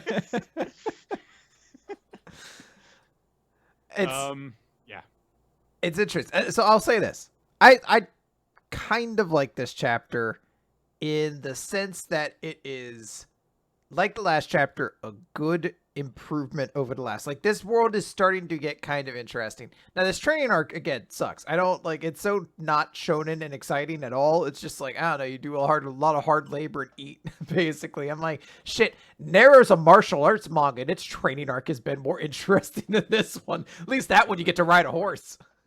But, like, that part's kind of boring, but I don't know, like, part of me kind of is enamored with sticking to your guns. And you're like, you know what got this series its first round of attention? Just fucking tiggle bitties, just giant ones. And they're like, I can draw bigger. Give me him. I can do bigger than that. And boom, we have our new character. Yeah, I don't really have much to say about this chapter. It is potentially intriguing, but just kind of potentially for right now, because, yeah, all right, but what's actually going on then if you're going to be, like, making a big deal out of, like, but something else is going on? It seems like you're really going to... It does seem as though there is a very sudden increase in tension and intrigue because somebody said, hey, you need to, like, actually grab people's attention faster. If it turns out that's not the case, and this was just always the way that things were going to go, whatever. But it is a bit weird how the last 2 chapters have suddenly gone, by the way, isn't it weird how Velo started deciding to become a hunter? It's like, well, yeah, but you wrote it that way. So. Yeah, I wasn't part of the town or anything like that. You know, I'm just an observer who sees what you deliver to us. And it's not that far off what a lot of manga already do, so. Okay. let's move on to Magu-chan, God of Destruction, Chapter 55, A Story of Wicked Gods Adrift. Magu and Neputaku and Muskar wash up on a beach somewhere, on the middle of an uninhabited island somewhere. How did this happen? Well, as it turns out, presumably not too long after the previous chapter about, the little beach shop and everyone helping out there, that Neputaku and Magu tried to have a swimming contest because they're children. And Muskar saw them and was like, how could he lower himself to playing in the water? I hate all of this. I hate swimming at the beach. And he uses Adjustment of Fate to blast them with a tidal wave. Only then Neputaku yelled, a giant wave! And it made Muskar lose control of his powers. And a much bigger wave came and swept all of them away and swept them all the way to this abandoned island. So here we are. Abandoned. It's uninhabited island shenanigans because Neputaku is too strong for Muskar. So everyone gets mad at each other for a bit, and Muskar is like, "We have to find our bearings. I've got to get out of here." But then he just falls into the water because he's so weak that he can't fly. So they're just all stuck there. A bit of panic sets in. And so it's up to our three chaos gods to survive and rough it. And I'm sure that they'll be just fine because they're all very competent and capable. Mm-hmm. Look, fruit! And Neputaku and Magu fight each other for the fruit until Muskar just uses his manipulation of fate ability to make it drop into his hands instead. And he's like, hey, if I gain my physical strength first, I can use my fate ability to get us all to safety. So I should eat it. Magu's going to hit him with an eye beam, and he's like, no, no, no, no. And then a pigeon snags the fruit. And out of the pigeon's leg, which has a little messenger thing on it, Uneris comes out. And I don't care anymore. It really this chapter was going so well, and then Uneris shows up out of the fucking gourd or out of the pigeon's little carrier thing, and you're like, all right, how many pages left to go? All right. I guess that we only have to spend 2/3 of the chapter with Uneris. It's staggering just how quickly, just like, just deflated I felt. I mean, like, mostly it's a joke, but this chapter really was kind of fun until she showed. Like, sometimes it's like, oh, Uneris wasn't in the chapter, and it's a really good one. But this is one where I was like, okay, I'll just go along with it, I guess. And again, Uneris could solve the situation all in one go, but she won't because she's an asshole. She's like, I'll send my messenger pigeon to get help, but I'm just going to stay out there with you guys and chill out because I want to do a bunch of tropes associated with uninhabited island stuff. It's like, yes, that's why the three gods were on the island, so we could do uninhabited island stuff. I don't need you to do self-referential humor that isn't actually referential. It's just you pointing out the situation you're in. Oh boy, I got to hang out. I guess we're at the point where we need to get food. That's what they do in all these survival things, right? You're just like, stop talking about what you're doing. Just let them do it. Oh God. So, but Magu gets another idea because everyone starts arguing, but he's like, I am going to conquer this island and make it part of my dominion. So there is still some stuff going on that's not completely derailed by Uneris' presence. Muskar is actually a little bit impressed by Magu being like, setting his sights on conquering things. Of course, maybe I can get him to team up with me. And then Neputaku just says, I see there are no natto growing trees. Because he is a child. Uneris says that they should construct a raft to make an escape vessel. Muskar, night falls and Muskar is like, we just all end up splitting off to do our own things. Maybe this disaster can work in my favor, though, because if we work together in this environment, then perhaps Magu-Manuak can change. But then he comes in the next day, and Magu and Uneris are dressed up as stereotypes.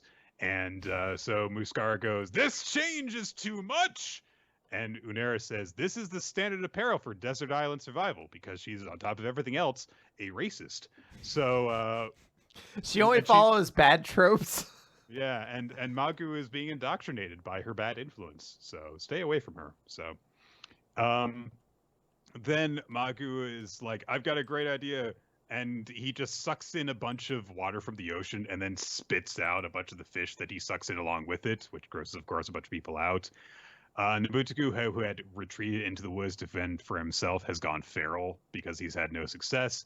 And so he steals some of the fish, and then they grab him, and Magu and Uneris are going to roast him over the fire because Uneris is a bad influence on Magu. And Muskar tries to get everyone back together to like try and actually construct a raft, and eventually they do make a shoddy but ultimately actually pretty impressive vessel, considering that they have no idea what they're doing. And then Uneris uses her magic powers to put an engine on the back of it, which she could have done at the beginning of everything. It's fun. So they all set off from the island, but Magu and Nobutoku get into an argument because they can't agree over who's the captain because they're children. And so Magu starts to use his eye beams, and of course, immediately it blasts apart part of the raft, and it launches them all off of it and into the water. And they're stuck. Oh, and they're being washed around by the current. And oh no, a dark shape is looming up from the water underneath them. And it's the Nobutoku's shark minion. Yay! Yeah, you said something a moment ago that got me thinking how they're arguing because they're children. And I was like, yeah, it is basically like a group of children. And Uneris is like the way older kid that shouldn't be hanging out with the kids, but keeps inviting themselves to hang. Yeah, exactly. Like, oh, you should be hanging out with this kid. They're having a good time. You just fucking forced yourself into this. Yeah. And you brought your drugs and and racism. Just like Angelica. I watched, some episodes of Rugrats. My memory of Rugrats is kind of fuzzy. It's that one pudding joke, and then it's up in the air. But I'm sure if I find one it was made in the 90s. Come on, of course there was a little bit in there. Come on, you're saying it was never in there. So the shark gets everyone to safety, and I do love that when it arrives on shore, it and Rue are just happily waving at each other like this is the most normal thing in the world. And the shark brings everyone to safety and then says goodbye. So good for Nobutoku's minion. Yeah, and, shark payoff. So yeah, it started off promising, became sad for a while, and then the shark showed up and gave us at least a nice ending to it. Which really, that's like classic story structure, like start off good, maybe fall a little apart, then have a shark show up in the third act, and it's gonna be things just get better. I don't know what to tell you; they just get better. Yeah, that's how Jaws went. Yeah. Like tourism was bad for a little while, and then a shark showed up, and things were great. All right, that's it for Magu. Let's move on to Dr. Stone. Z equals 207, linking the circuit diagram. Last time, Senku tasked the American company with making a bunch of circuit donut things so that they could make a calculator. And they have this thing designed up, and when they construct it together, they're able to make it so that they can add up to 255, because all of these circuits, multiply the whole thing by 2, basically, several times over. So,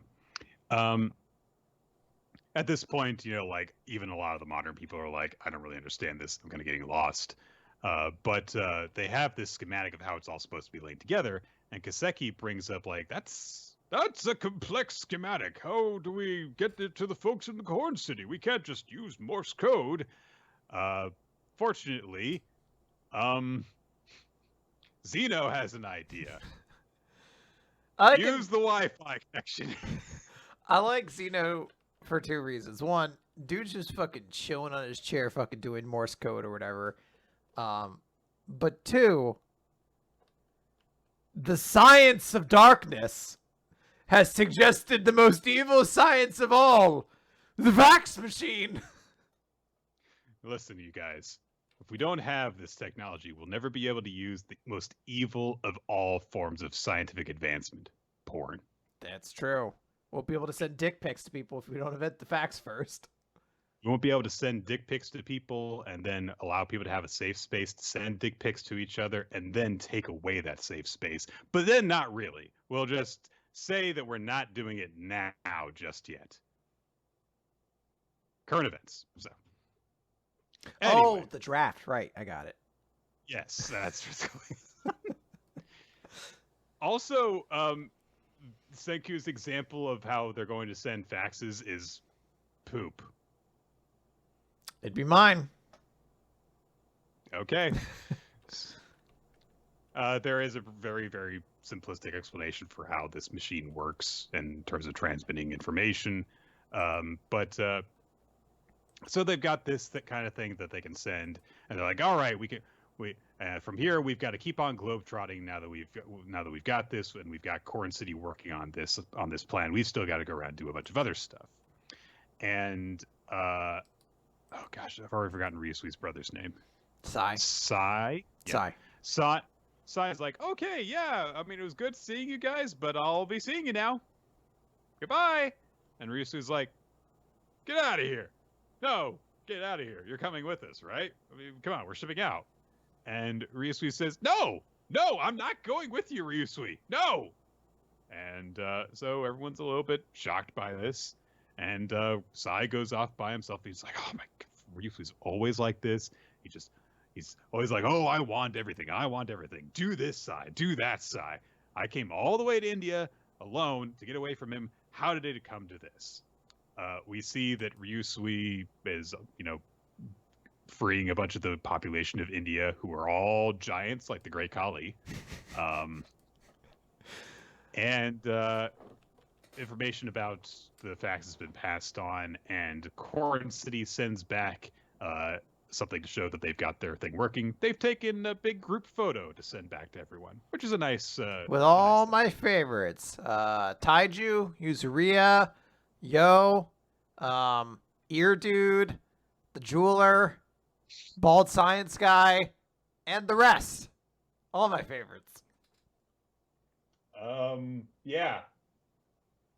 I'm going to assume that Nikki's the one taking the pictures because I'm pretty sure, like, she's still in charge, right?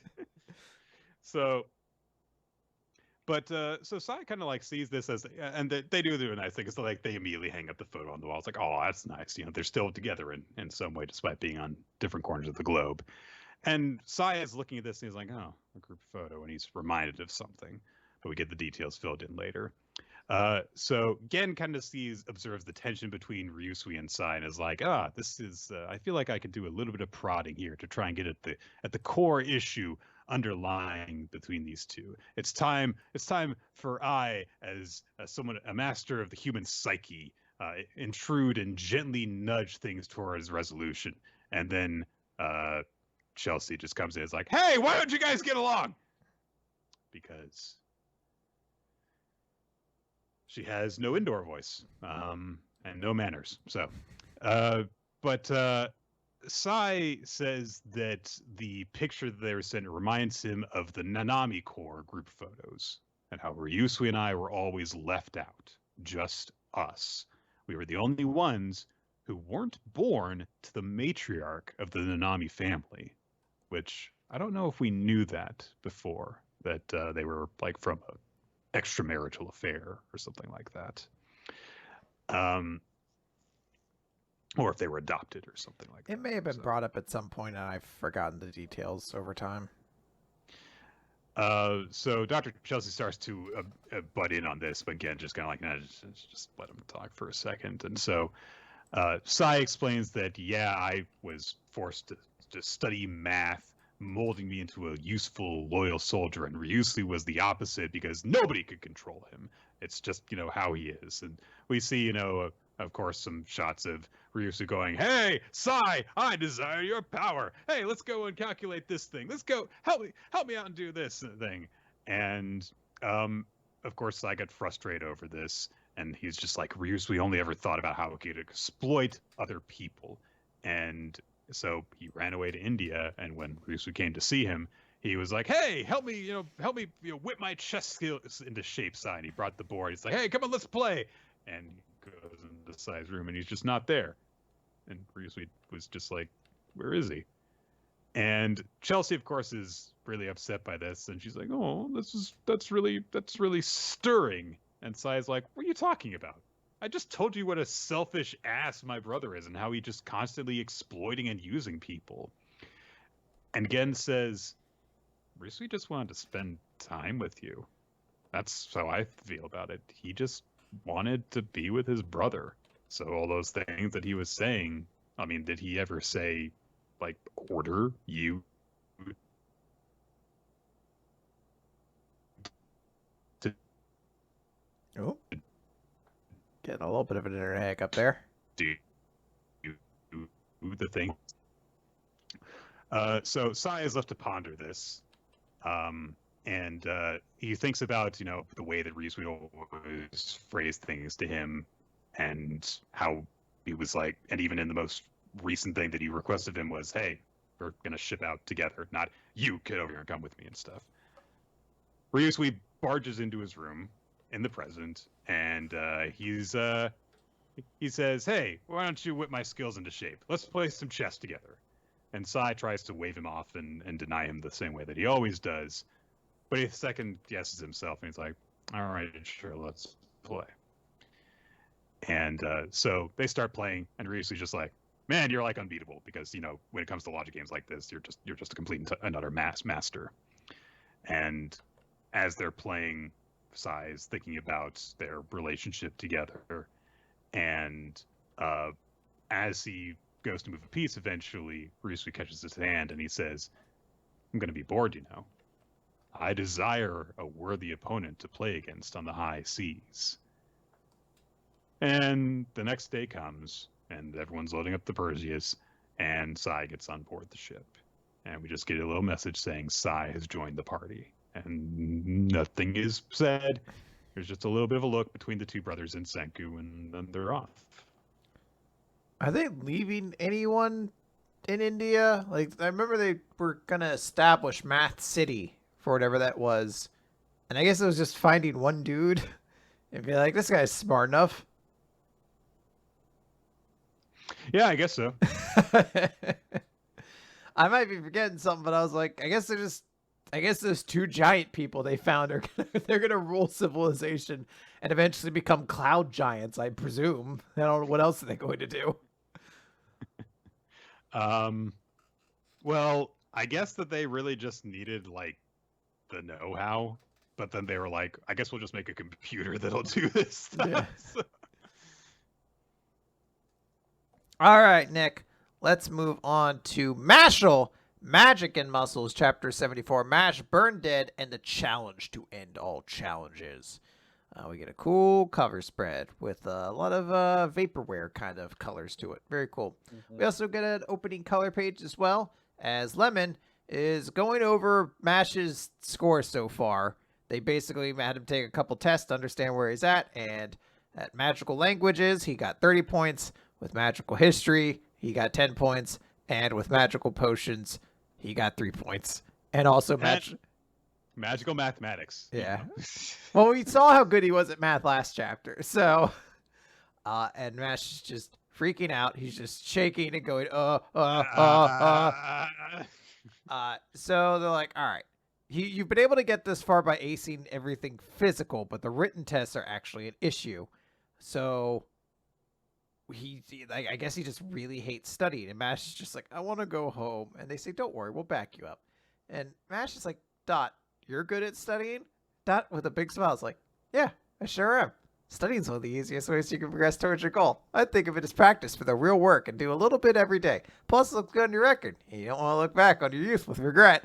And Mash just starts freaking out because he thought he had at least one other idiot with him in the group. But it turns out Dot's actually a good student. So he's like, "Oh, God, I need help. Teach me, please." I do like well-explained subversions of expectations when it comes to scholarly performance and stories. Like, I did like that about Bleach when they established, like, No, Ichigo like studies because because he cares about his future and stuff. He's not just some asshole who does nothing all day. So. Yeah. Uh so we start with Lance giving them some stuff like, all right, we're gonna go straight to the application, go straight for test points. Just starts explaining different things, and the course of it is that he keeps explaining so much about the trick to remembering magical linguistics and all this stuff, magical history. Eventually, Mash's head just explodes, and his hair's frizzed up, indicating he actually did have an explosion in his head. And he just says, I can't, I'm never going to be able to do this. And they say, it's not a matter of can't or can't. And Lance appropriately says, it's this or expulsion. So we see time passing. The clock is turning. The other kids are looming over Mash, except for Finn, who's just watching them loom over him, like he's in the same shop. You guys are being really weird right now. Mash sees them, stops, closes his eye, and then leaps out a window to escape. Lance says, let him go. I don't have time to waste on somebody who refuses to learn. But Finn's like, I'm going to go looking for him. So he finds Mash, who is I do like that they're all like, we gotta go stop him, and then Lance says, no, let him go, and Finn's like, I'm gonna go look for him. Yeah. And he finds Mash buried up to his neck in the ground, and Mash says, I'm letting the earth reclaim me. But Mash is just like, look, I'm sorry, studying is just too hard. Finn's like, but that's not the Mash I know. The Mash I know doesn't hesitate to take on even the most impossible opponents. And then he says the best line of the chapter. He says, and I want to graduate together with that Mash. So let's try again, okay? And Mash just says thank you and pulls himself out of the ground very easily. There's a bunch of moles on top of him, so I guess the moles helped to bury him. Maybe he just stood there and the moles buried him slowly, and that's how he got so deep down there. Mash apologized for running out, asked if they could train him one more time, and we get a little narration that dusted Mash, despite studying not being his best point, find himself doing his best. And we see there's one last little joke where like Dot tries to give him a hard time. He's like, oh, I don't know if we should help you. I mean, if you and Lance is like, yeah, just sit down. We're gonna help you. And Lance's like, yeah, come on, we can do it. And Dot's like, what? Do you actually think I'm that petty? I was messing around. Everyone's like, hey, we don't know. You're kind of an asshole sometimes still. We get a montage showing him doing some studying, also sometimes studying while working out. The time for the test eventually comes, and he's super panicking. He eventually, I guess, finishes the test, and he's just sweating bullets. But then the day of the test comes back. This is it, our graduation. And teacher calls him up and says, Mash, you have been nothing but rebellious towards this school system, and your grades are always awful. I'd say you won't be here much longer. But I see that you can put in effort on occasion. And he barely scrapped by, basically. He had 40s, 50s, and pretty much everything. And Mash just blows out his nose and says, well, that was easy peasy. Everyone starts kicking him. But yeah, the little narration just notes Mash received immeasurable help for the exam. The memory of his friends reminded him of something important. It is through the help of others that we are able to progress. Yeah. And even sees a little flashback to him when he was taking the test saying, oh, Finn taught me this one. Talk again. Yeah, teacher's like, stop talking. Yeah, it's a sweet little chapter. There are some nice little jokes in it. It's a bizarrely like soft chapter for how Mashle usually is, but it's nice. Mm-hmm. I do like those moles though. Yeah, I kind of want moles to show up more for whatever reason now. Every chapter. Yeah. We are gonna move on now to the Elusive Samurai, chapter 28, Nasty Drunk, 1334. So night has fallen on the first day of the battle that everyone was taking part in. We see that Kojiro has suffered a number of cuts and bruises, but he's okay. He's just like sore and complaining. Genba notes that it's a miracle that they weren't wiped out by the enemy up to this point. And Kojiro says, yeah, they would have crushed a lesser force. fighting alongside these guys, I realized how stubborn they are in hand-to-hand combat. Hoshina's force is tough, and if they survive, they'll serve the young lord well. And we get one more joke from the really nice-faced crazy guard guy whose mouth is covered in blood and he refuses to eat because he ate too much raw meat during the battle. So he's a cannibal. Yeah. And he's presumably going to be working with Tokiyuki for the future. So, meanwhile, Hoshina the general has drawn his sword on Tokiyuki because he's so pissed off at what he said at the end of the last chapter, saying like, I have no interest in the manner of your death.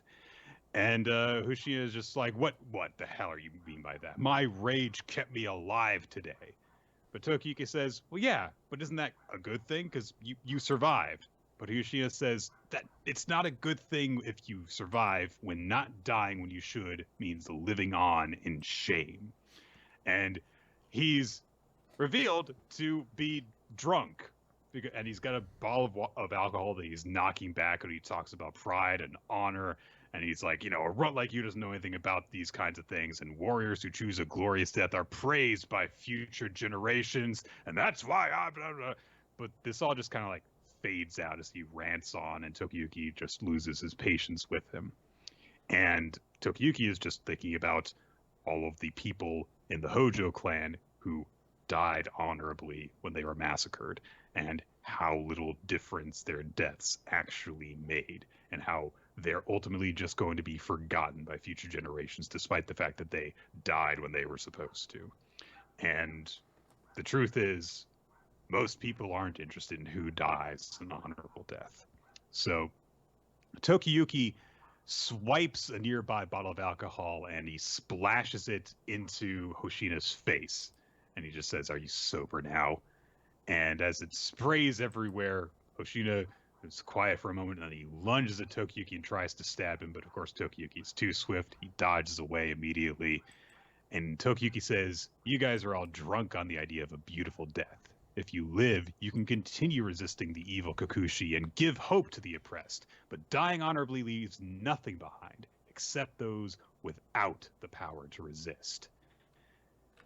And so he just says, like, it sounds romantic, sure, but you're really just avoiding responsibility. And look at all of your faces right now. You're abandoning your people. These are the faces of self-centered warriors. Are they beautiful? No, they're not beautiful. They're just annoying.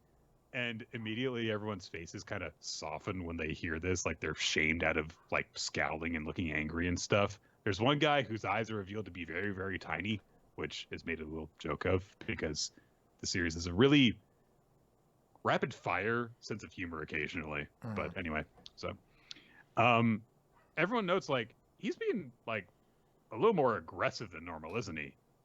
And it turns out that little Tokiyuki got drunk because a little bit of the alcohol they splashed into Hoshina's face got on him, and that made him drunk immediately.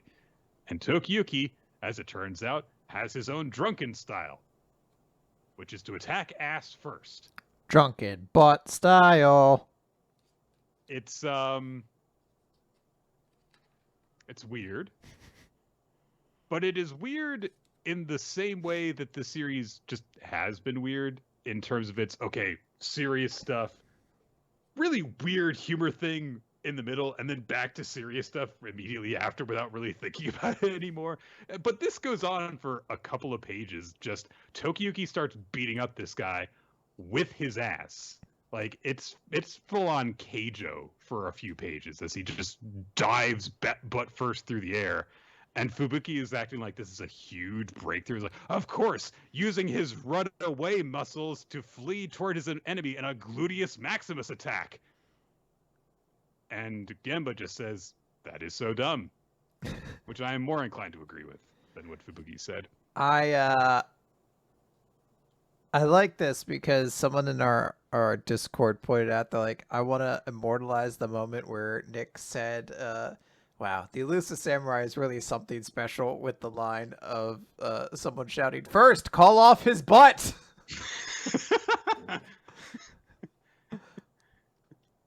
And I will have you note that in that same chapter that I said this series is something special, there was a bit where everyone thought Tokiyuki was a massive pervert because he was getting a bunch of weird items. So, Sometimes it be like that. so, Hoshina has apparently been so shocked by the ass attack that he's come to his senses, and he's like, please call off his butt. And so Tokiyuki very quickly afterwards just kind of like collapses into his attendant's arms, and the guy who was hoping that Hoshina would be talked down talks about how all the young boys there are like, look, thanks to all of their efforts, we survived the day, but it was barely. We're not going to have that same fortune twice, and if we fight tomorrow, we're all going to die. So what are you going to do? And so Hoshina bows his head, and he says, all right, we'll flee to the north, and we'll regroup. And then he gets the thought, and he says, like, how old is that kid? And Kojiro's like, yeah, he's 9. And Hoshina's like, a boy too young to even drink spoke as if he's more experienced in bloodshed than me. What an odd child. So he gets everyone to set out on a full retreat, and when the Kokushi gets word about how the battle went that day, he gets really mad at his generals for not wiping everyone out. Sawamura's ear general guy is like, I hear a bunch of soldiers moving. So they're fleeing. Isn't this great? Now we can just claim the territory without having to actually fight anyone. And Kikuchi immediately grabs him by the ear and starts painting up his face really angrily, like he's Jigglypuff from the Pokemon card anime. And he's like, no! If we let them escape, they're going to come back and bother us later. We've got to kill all of them. But the lieutenant's just like, if you try and chase after them, it's not going to work because there's this weird gang of kids that are used by Suwa like spies. And if we take any unnecessary risk, then they're really going to make us pay for it. And Kikuchi's like, then we'll just kill them. Let's go.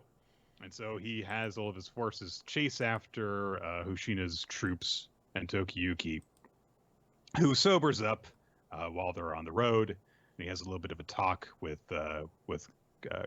Kojiro about it. And he's like, I don't really remember how that conversation went. And Kojiro makes ass pun jokes. Okay.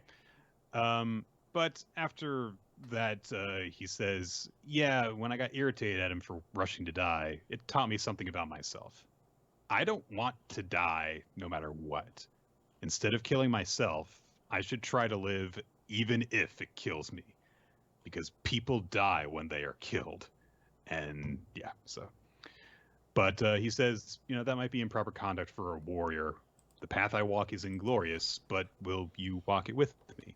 And Kojiro just smiles at him and he's like, yeah, of course. Instead of accompanying you to your death, I will accompany you through your life. So a nice little moment between the two of them.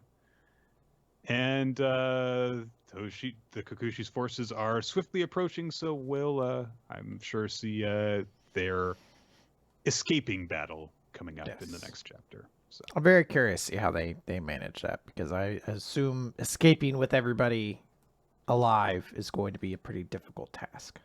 And if the Promised Neverland has taught us anything, then there's a high amount of tension there, because if even one person dies, then that is an unacceptable loss. You can't let that happen. Not even the least important person can die. The guilt of losing anybody, even someone we never met before, because to us, the reader, we might not know them, but to you, they were family. That would carry with you the entire series. You would talk about it all the time. You definitely wouldn't not know someone's name. You definitely wouldn't just let them never be named throughout the series. Never say anything to that point. Yeah. So yeah, I know that the Elusive Samurai has this weird, untimely sense of immature humor about it, but it was the one part of this chapter that I just did not care for, and it did kind of it was very distracting because it happened. So I came away from this chapter just being like, yeah, it was all right. I could have potentially really liked it because I think that there are some really nice speeches that are given in this, but that's all I can think of from this chapter. And then Tokiyuki attacked him with his butt, and didn't really care for that. So No. I I kind of found it a little bit amusing. I think as a whole, this arc is finally, I don't know, for some reason when it comes to Elusive Samurai, it takes a while for me to get into arcs. Like Hmm. I had the same thing last time where usually like I'll read the chapter and not think much, and then you'll recap and I'll be like, oh yeah, I guess that was a bit more interesting. But I don't have much to say on the moment. This is, I think, where the chat like this arc in particular is turned about. And I'm like, all right, now I feel like I have more things to say. Like now I'm gonna be more excited. I kind of found the butt thing charming though, but that's because I have like the sense of humor of like a 7-year-old at points, and just the idea of a bunch of butt stuff was kind of well, I can't say a bunch of butt stuff was funny because that implies something very different. A bunch of butt slam attacks. Let's go with that. Anyway, Nick, let's talk about Black Clover, page 303. Glad tidings. Speaking of butts, and it's not a segue that works here, but said it anyway. We get a flashback to when Nozel was holding little baby Noelle, and her mom died. Oh no! And Nozel thinks, I couldn't do a thing. And after the curse was set on her, mother rapidly wasted away. The members of our family knew nothing. They had assumed it had to be done with the recent birth. But when the Hmm. curse warding spell was cast on mother, Hmm. I was hit with a secondary effect. Oh, really? If you tell anyone that Mejikula had a hand in Aesir Silva's death, you will die. If you talk about it, the one who heard you will then be struck with the curse, and the spell will spread like a disease. Oh man, you better not tell anyone about Noel then. I couldn't tell anybody. I'll just have to do something about this myself. I'll have to save Mother to find a way to break the curse. And Aesir's deathbed, she says, Nozel, that's enough. Please. If you keep this up, your life will be in danger. And Nozel's like, oh, but it isn't easy to get stronger. She says, don't worry. One day, all of you will be stronger than me. So live, Nozel. And 1 year after she was struck with the curse, Mother died. For that year, all I could do was watch helplessly. Oh, and he couldn't tell anyone though. So I guess that just like removes all sense of guilt, any hand that you had in how Noelle was treated throughout her entire life. Isn't that convenient? Couldn't tell her anything, so he's there at Couldn't the do it. gravestone just thinking stronger. I have to get stronger, and we get like a visual symmetry of the cross on her gravestone and the big stupid cross he has on his fucking braid he hangs over his nose, which I guess is deep. I can just imagine, because there's the connection there between between Aesir's death and that. So I guess that we're meant to be like, oh, that's how he remembers his mom. But I just want to think like him just like in his bathroom when he's a teenager braiding his hair so he can put it to his. This will help me get stronger. It would make a lot of sense that 15-year-old Nozel, after his mom died, did a hairstyle so ridiculously stupid and without a mother figure there to be like, what do you, come on, no, I know you're trying. Just clip your bangs, honey. Yeah, let me fix that for you. I see what you're going for. Hanging it above your head is not the way to go. So Nozel's like, no, I have to avenge Mother someday so that I can protect my siblings. I have to get stronger. No, Nebra and Solid are growing stronger, but they're no match for an opponent like that. And Noelle, and it's a shot of young Noelle asking if Nozel would teach her magic, and he's like, if there's no chance she'll get stronger, then it'd be best to shut her away. And Byakuya, How do you know that she won't get stronger? well, because at that point her mana was poorly controlled. That was always Okay. Noelle's thing at one point. Okay, a question. Okay. So you couldn't tell anyone because you were struck with a side effect from the ceiling curse thing. Mhm. Why didn't your mom tell anyone? She was probably also struck with she was it. just too tired. That voice. She was only alive for a Oh, year. man. It's just a little year. How do you have time to tell people all these things? So Byakuya is like, failures like you aren't needed on the battlefield, and that's why he's cold to his sister. He's like, because he has deep reasons. He actually does care. He does care about Rukia. He just can't. He can't let it in with her. He's got to be an asshole on the surface. Yeah. But then he also just says mean shit too. Like, why did Mother have to die? Gave me birth to somebody like you. You killed our mother.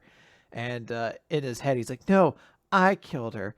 I was useless. And it's like, nowhere in the fucking rule book did it say you had to fucking treat her like a piece of shit. You could have just stopped at failures like you aren't needed on the battlefield. That's mean enough. But then implying she was the reason your mom died is so much more fucking harsh. I hated this.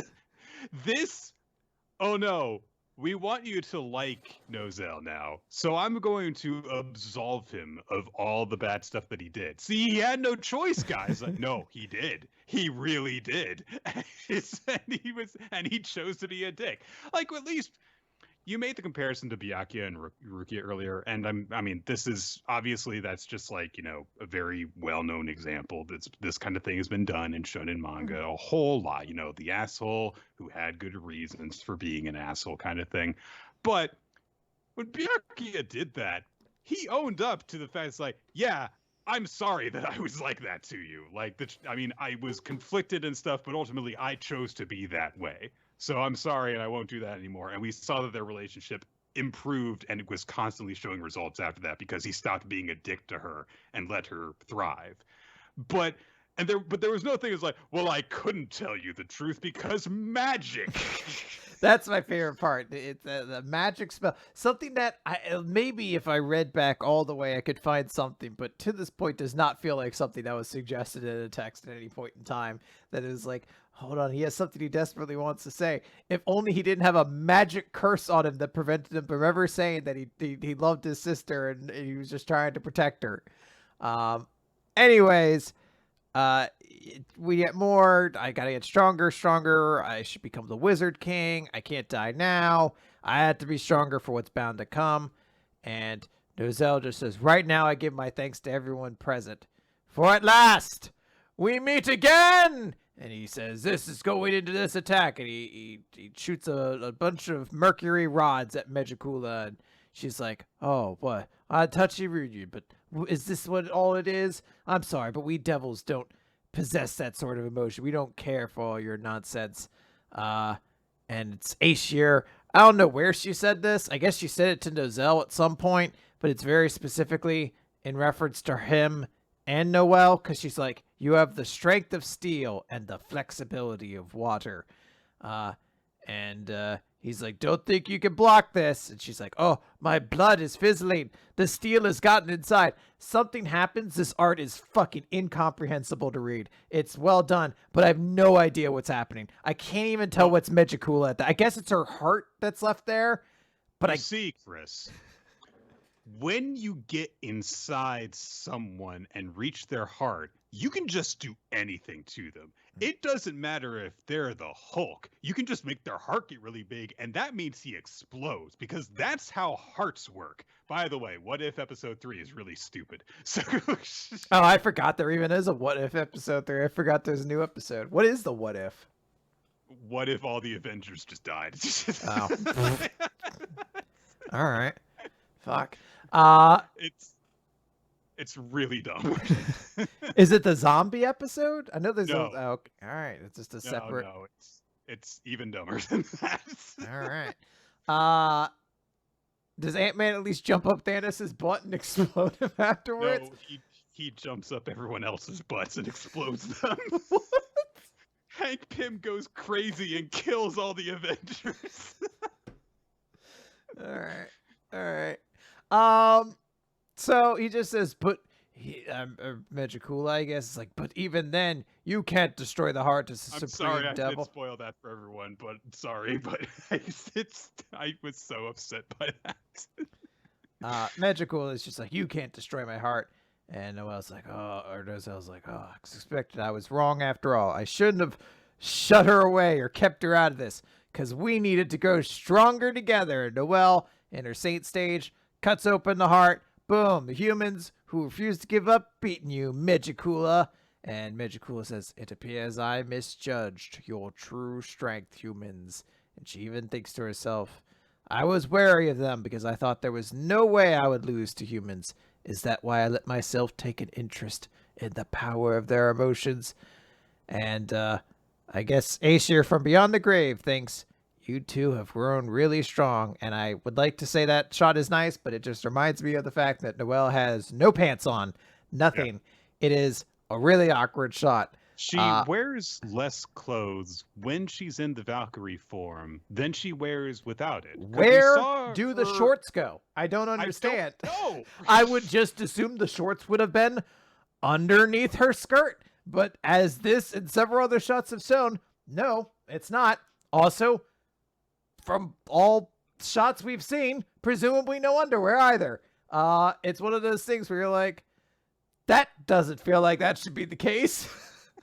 You couldn't have given her at least a magic fucking water thong to at least make things a little less awkward, but whatever. I like parts of this chapter in theory. I think that as schmaltzy as it is very nice that because the curse is broken forever, their mom gets to hug them and they're emotional about it. That is potentially nice, but as you said, the shot in which she hugs them, you feel like she's just going to say, "Noelle, sweetie, put on some pants." Because I didn't choose the outfit, Mom, to be clear. And they're like, yeah, but I've seen the rest of your outfits. You don't wear pants a lot of the time. So I think that the action leading up to the final thing, potentially nice. And it is nice that, Noelle is finally the one that actually strikes the final blow. Yeah. She needed a lot of help from her family and her friends to get there, but she did do it. Megami got her big win. That's all. It doesn't matter how it happened. She won an important Shokugeki. so I will take it.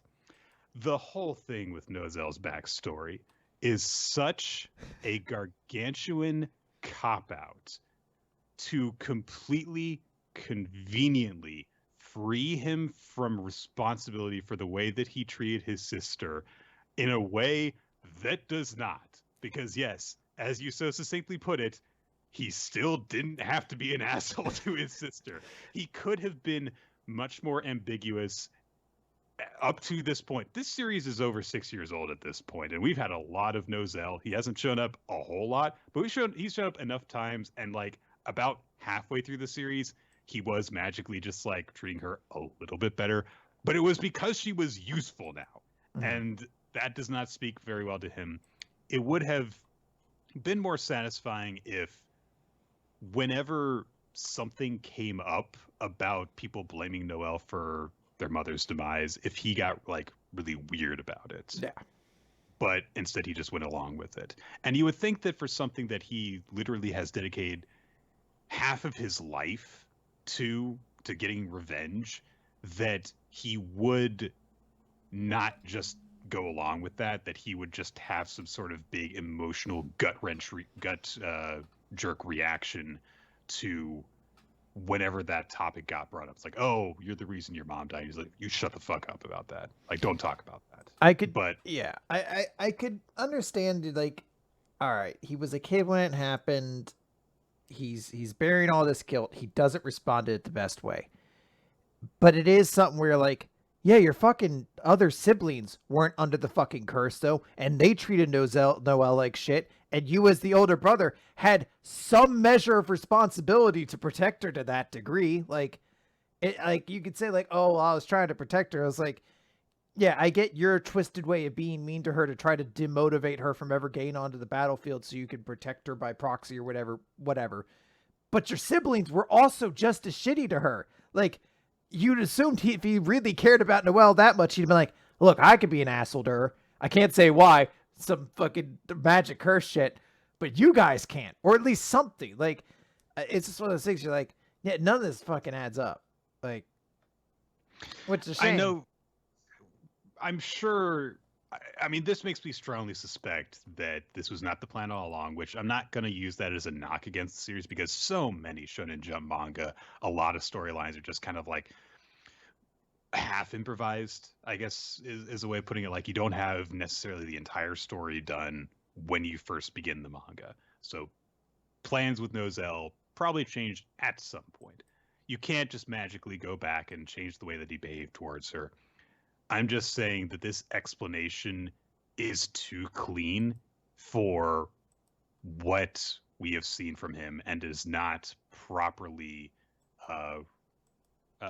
retcon what we have seen so far. So did not care for it. I still do ultimately like this fight. I think this was a good fight overall, and I like the conclusion. But yeah, it's good stuff generally, but the way it's executed leaves a lot to be desired. Yeah, I mean, there was a lot more moving parts that were going on in this one than in the Magnum one. So that one, which had one element basically, and we liked that one element. Yeah, really easy to say. It's like, yeah, great. This one had just a lot more stuff going into it. Some parts I liked, some parts I didn't like. So, but it's a much more complex thoughts as a result. Yeah. But that's just kind of to be expected by the differing natures between the two. Okay, we're gonna close then on One Piece. Chapter 1022, The Stars Take the Stage. We get another one of the kind of recaps of the battle that we've gotten periodically throughout the stuff going on at Onigashima, including like the locations of a bunch of the competitors, especially the Tobi Roppo and where they have fallen during the course of these events. And also knowing like, hey, there was this numbers difference between the Animal Kingdom pirates and then the Samurai Pirate Alliance. That gap has been closing because of Atama's Mila dumpling strategy, and now the Tobi Roppo are down and out. So the tide is really turning now at this point. And the time left until Onigashima, which is now above the Wano mainland, reaches the flower capital is only 15 minutes. Luffy's eating a lot. He's a big guy now. So. We cut to the third floor of the castle, where the most important battle is unfolding, which is between Fukurokuju and Raizo. Turns out Fukurokuju uses earlobe ninjutsu. Okay. They argue with each other as they battle. Fukurokuju saying that as shinobi they exist to serve the shogun, whomever he is. Meanwhile, the man you serve is a ghost. And he says like, hey, you were too emotional to ever succeed at the way of the shinobi. And Raizo's like, yeah, well, those emotions are what make us who we are. And on that fateful day, we laughed together and cried together. We perished together with Lord Odin. And now we are mere ghosts, driven to carry out the wish of our Lord. It was not his order to us, not a mere duty. Each of us chose to follow our emotions and carry out this mission of our own free will. If we must die to accomplish that, then so be it. Today, the long, dark night of Orochi and Kaido ends, and a glorious sun rises over the land again. Lord Momonosuke shall be shogun. It's a cool speech. I don't know why Raizo delivered it, but it was a cool speech. Nick, it's an important fight. Everyone cares. Also, it's we gotta touch on all the fights this week except for Dogstorm and Jack. Fuck Jack. Don't worry about that one. We also get a bit of Killer and Hawkins. They've been fighting for some time. We see that some of Hawkins' straw doll things that he uses as substitutes are littered across the ground. And Killer's just like, how many of those do you have left? And Hawkins says, I don't have many left, but... Can I just note something? Hawkins was my favorite Supernova. Hawkins fucking blows. He fucking sucks. He is maybe the biggest loser in One Piece. His whole thing is like, I'm a fucking straw man, so I can put fucking souls. You think like, oh, I basically have disposable lives to be cool, but he never seems to do anything with having like 30 extra lives. This fight still looks like he has not touched Killer at all. He's just gotten fucking murked 30 times, basically. And that's all he's looked like since he's shown up in Wano. I'm like, does this dude have an offensive attack, or does he just stand there, get cut through the throat, and a little straw hat dude falls out, and he's just like, ha ha ha. Like, he's just... okay, actually, stop killing those. Look, I don't have very many. Look, stop it. I know I have no impressive offensive powers, but you've got to stop this. He's like, one day you'll get tired of killing me, and that's when I strike. Like, that's his game plan. He's like, I have 60 people in my crew. After he kills all of them, killing me over and over again, he'll surely be so tired, and I stab him in the heart. And then I'll just go into town and hire a new crew. And make them dump my whole crew's bodies off the side. Where'd all these guys come from? Don't worry about that. Anyway, put this straw in your mouth. But yeah, Hawkins admits he doesn't have very many of his straw doll things left, but he says, but while there are few left, the real question is, whose lives are they? And we cut over to where Law and Kid are facing off with Big Mom, and wounds appear on Kid's body. Oh no, Hawkins is going to force Killer to kill his own captain. What's gonna happen? And Hawkins is really, really smug about this. He's like, the only way you can finish me is by personally killing your own captain, so put on a show for me. And Killer goes, I like your style. So he chose the wrong guy to use this tactic on. Then we cut to the performance floor where King and Queen are getting really pissed off at all these pirates who turned treason on them just because Queen, spread a virus amongst them and forced them to fight for their lives. What a bunch of whiners. Yeah. Marco is down for the count. He's just like, but he's not actually. So it turns out he's just kind of like, I'm just going to sit down. I'm tired. Just going to chill. Some people are attending to Sanji as he's kind of gotten knocked on his ass as well. They're looking for Zoro. King and Queen are to try and finish him off. Sanji is trying to get Chopper and the other doctors, and they're like, hey, come on, get that guy out of here. What's going on? But they say, well, we gave him the medicine, but he's not recovering yet. So we don't know what's really going on. So Sanji starts fighting Queen. He kicks him in the face. King commands the troops still loyal to him to find Zoro and end him. And he's like, hey, don't let them heal him, which I do like that. People respect Zoro so much that they're even when he's not actively in the fight, they're like, we gotta kill that guy. Yeah, we got this guy needs to die. Yeah. Emperor Thoro, meanwhile, is on the outskirts of the battle, and he readies a bow and arrow to assassinate Sanji. And he's got him in his sights, and a little cursor appears because that's what bows and arrows do, I guess. I know that you can have a sight finder on a bow and arrow, but shut up. As he takes aim, he's like, Vince Moksanthi, if you'd simply married Pudding like you were told to, we'd never have to team up with these cretins. Now die, German's biggest failure. And he gets ready to fire, and Cat Viper sneaks up on him and claws him in the frickin' back of the head and says, step outside, this is for Pedro. And, he knocks him into the wall and is going after him. So, looks like we got another battle squaring off now. Makes sense. There is, of course, history between them. So. Some people pick up Zoro to try and get him to safety as, a bunch of the animal pirates come after him. And King cuts off their path getting in front of him. He's got a huge ass fireball in his hands that he's getting ready to throw at Zoro. To which Chopper says, "No, leave him alone." Well, he is a little kid, I guess. I mean, he's like what, 12 now or something like that. So.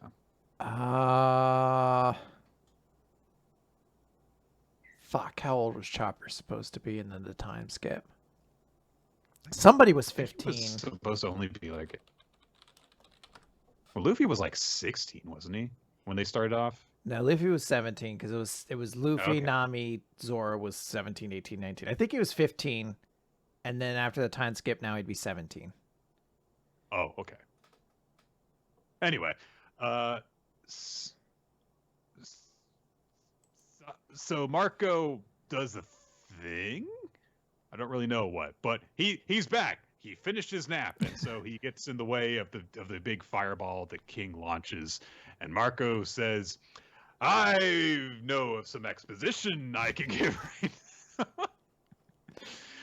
And he just says, "I've heard." I know what you all have been waiting for. You've been like, there hasn't been enough lore and world building in One Piece recently. Well, he says, "I've heard tales about the race of people from atop the Red Wall who could burst into flames, and here we have King the Wildfire. Now, would that mean, but Queen's just like, hey, what's going on? You're still alive, Marco? I'm going to interrupt this right now. But Marco says, I'm satisfied with what I've done so far. That's it for me today. As all of a sudden, the bandages around Zoro start to rip and unfurl, and Zoro is recovered. Not really. He's on painkillers. He will not be happy later. But Marco says it's time for the stars to take the stage. And together, Zoro and Sanji launch 2 of their signature attacks, and they kind of knock King and Queen for a loop to kick off what looks like a 2-on-2 battle. And Zoro's like, hey, once we conquer this battle, and Sanji cuts him out, I was like, yeah, we're gonna catch a glimpse of Luffy as the king of the pirates. And that's our chapter. So. I am admittedly a shameless whore for any time Luffy and Zoro and Sanji work together. I don't know why. It's such a fuck. Like, anytime they do it, I'm like, this is the coolest thing that's ever happened in manga. So the end is very awesome. I got I'll say a wry chuckle when I first read the chapter, and it was like, the stars of the stage. And I was like, ah, yes, the stars of the stage. And we were first introduced to the fight of Raiju between Fukuro Koji. Like, no one's calling those the stars of the stage, but whatever, I get it. Yeah. Remember all those Animal Kingdom pirates guys that fought with him? He was like, well, yeah, I guess there were like the different divisions. And of course there was Kaido. Big Mom was involved. Orochi, I guess, was kind of part of them, but not really. But he was a bad guy. Apu's still around. Yeah, Scratchman Apu. Yeah. That's everyone, right? So no. Fukuroka. I'm like, oh yeah, I forgot there's a ninja fight going on. But yeah, I'm agreeing with you. It's like it's just a nice, hey, Wolverine's teaming up with Spider-Man, awesome. So that's nice. Which one's Spider-Man? Honestly, they're mostly both Wolverine. I was gonna say, I feel like both of them are kind of Wolverine in different ways. But yeah, that's it for manga this week. Yeah. So we should wrap things up by naming our favorite chapter and MVP of the week. I guess favorite chapter is gonna be One Piece. Like, as I said, I'm just a shameless whore for when Zoro and Sanji work together. So it was them having the cool shot at the end. I was like, all right, that's enough. It won me over. Ah, man. This is tough because nothing stands out to me especially well. There were some that was like, yeah, it was nice. But that's really just kind of it. I guess I'm going to give it to Mashle. Okay. Interesting. I don't have a lot of conviction in that, though.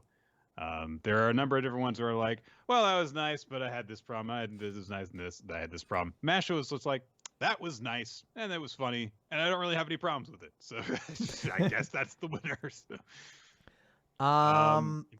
My MVP is going to be Finn, I think, from Mashle. I really liked his little speech of like, I want to graduate with you. Like, I guess it wasn't even really a speech, it was just a line, but I really liked that line. I thought it was a good way to motivate Mash in an authentic way. Maybe give mine to Naputku's shark minion, because the shark. He stuck that landing for that chapter. It could have been way worse if it hadn't ended on that high note. So I'm gonna give it to him. If there was a least valuable, would it always be Unaris? like I'm trying to think. Was there like an actual like, I don't know, I guess like somebody like just a real bad person, like a sex pest or something like that in manga, who would made it like one week instead, or is it just every week it was just like, hey, Unaris ruined that funny joke chapter, I fucking hate her. Yeah, I think though, just kind of like the assumption is like just assume it's Uneris unless Yeah. like she wasn't there or like unless there was something particularly bad in another series. So, The audience, by the way, picked Elusive Samurai as the chapter of the week, and hmm? Tokiyuki from Elusive Samurai won character of the week, although I see a lot of votes for Debonair as well. Yeah, I did definitely dig Tokiyuki's role in it. It was nice to see him like be more stubborn with his personality, essentially, like being very true to himself, but taking a firm step in his beliefs. So. Yeah. All right, that is going to do it for Weekly Manga Recap, guys. We want to thank you for joining us for this episode. We record this show live on Wednesdays, usually around 7:30 Eastern Time here on twitch.tv/RoloT.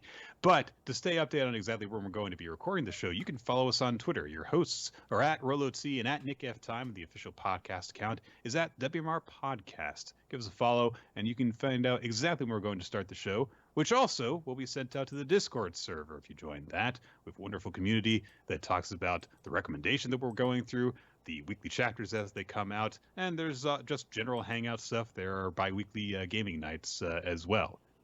One of them's in the morning, but they're gaming nights both ways. So, I want to do this now because it's on my mind. I'm sorry to interrupt you. I just want to note, I guested on Demon Slayer podcast recently, which I would highly recommend everybody go check out. And I just recently recorded an episode where I'm going to be the guest on, I'm going to blank on, it's the iShield 21 podcast. I want to say it's called Deals with the Devil. The iShield 21 pod. You just search iShield 21. It'll be on there. So I don't know when that episode's coming out. I think it's going to be sometime relatively soon, but go check that out. That was a super fun time. Sorry, I just wanted to make sure I got those on air. And there might be some other news coming out about that kind of thing, but we'll tell you later. Where was I in my spiel? So we would like to extend special thanks to everyone who supports us on Patreon, patreon.com/weekly manga recap. You allow us to create bonus content for you guys to enjoy. You can check out every episode of the show on weeklymangarecap.podbean.com, on youtube.com/weekly manga recap, and in general, anywhere the podcasts can be listened to, including Spotify. We would also like to extend special thanks to Steve Man, our title card artist, who creates artwork title cards for certain episodes of the show that you can view on the YouTube channel, and to Milo Jack Stilts and Winslow Cheddar for creating the opening sequence of the video versions of the show, and NGX3i, who maintains the Google Doc that has all sorts of very helpful information, including MVP voting, favorite series voting, past recommendations, and a recommendation list that you can also add stuff onto. And now, the time has come. Guys, as said at the beginning of the episode, we are recording this episode of the podcast on August 25th, which means this is the last week of August, which means that the next week's recording will be the first week of Sadistic September. It comes every year because we hate ourselves. And I've known for a long time what we were going to record for this one. In fact, it's one that I kind of wanted us to do for a while, ever since really the concept of Sadistic September came up. It was just something that I just kind of sat on for a little while because I wanted to do Prince of Tennis, and then I wanted to do something different. And then we picked that pedophile manga, which was a mistake. Yeah. And the reason that I've sat on this one for a while is because it's a tricky one.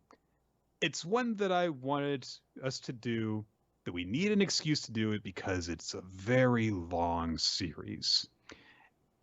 And in the course of its very long run, when I was reading it week to week, it was just a general feeling that I had that, man, this just got shitty and I have no more patience for it.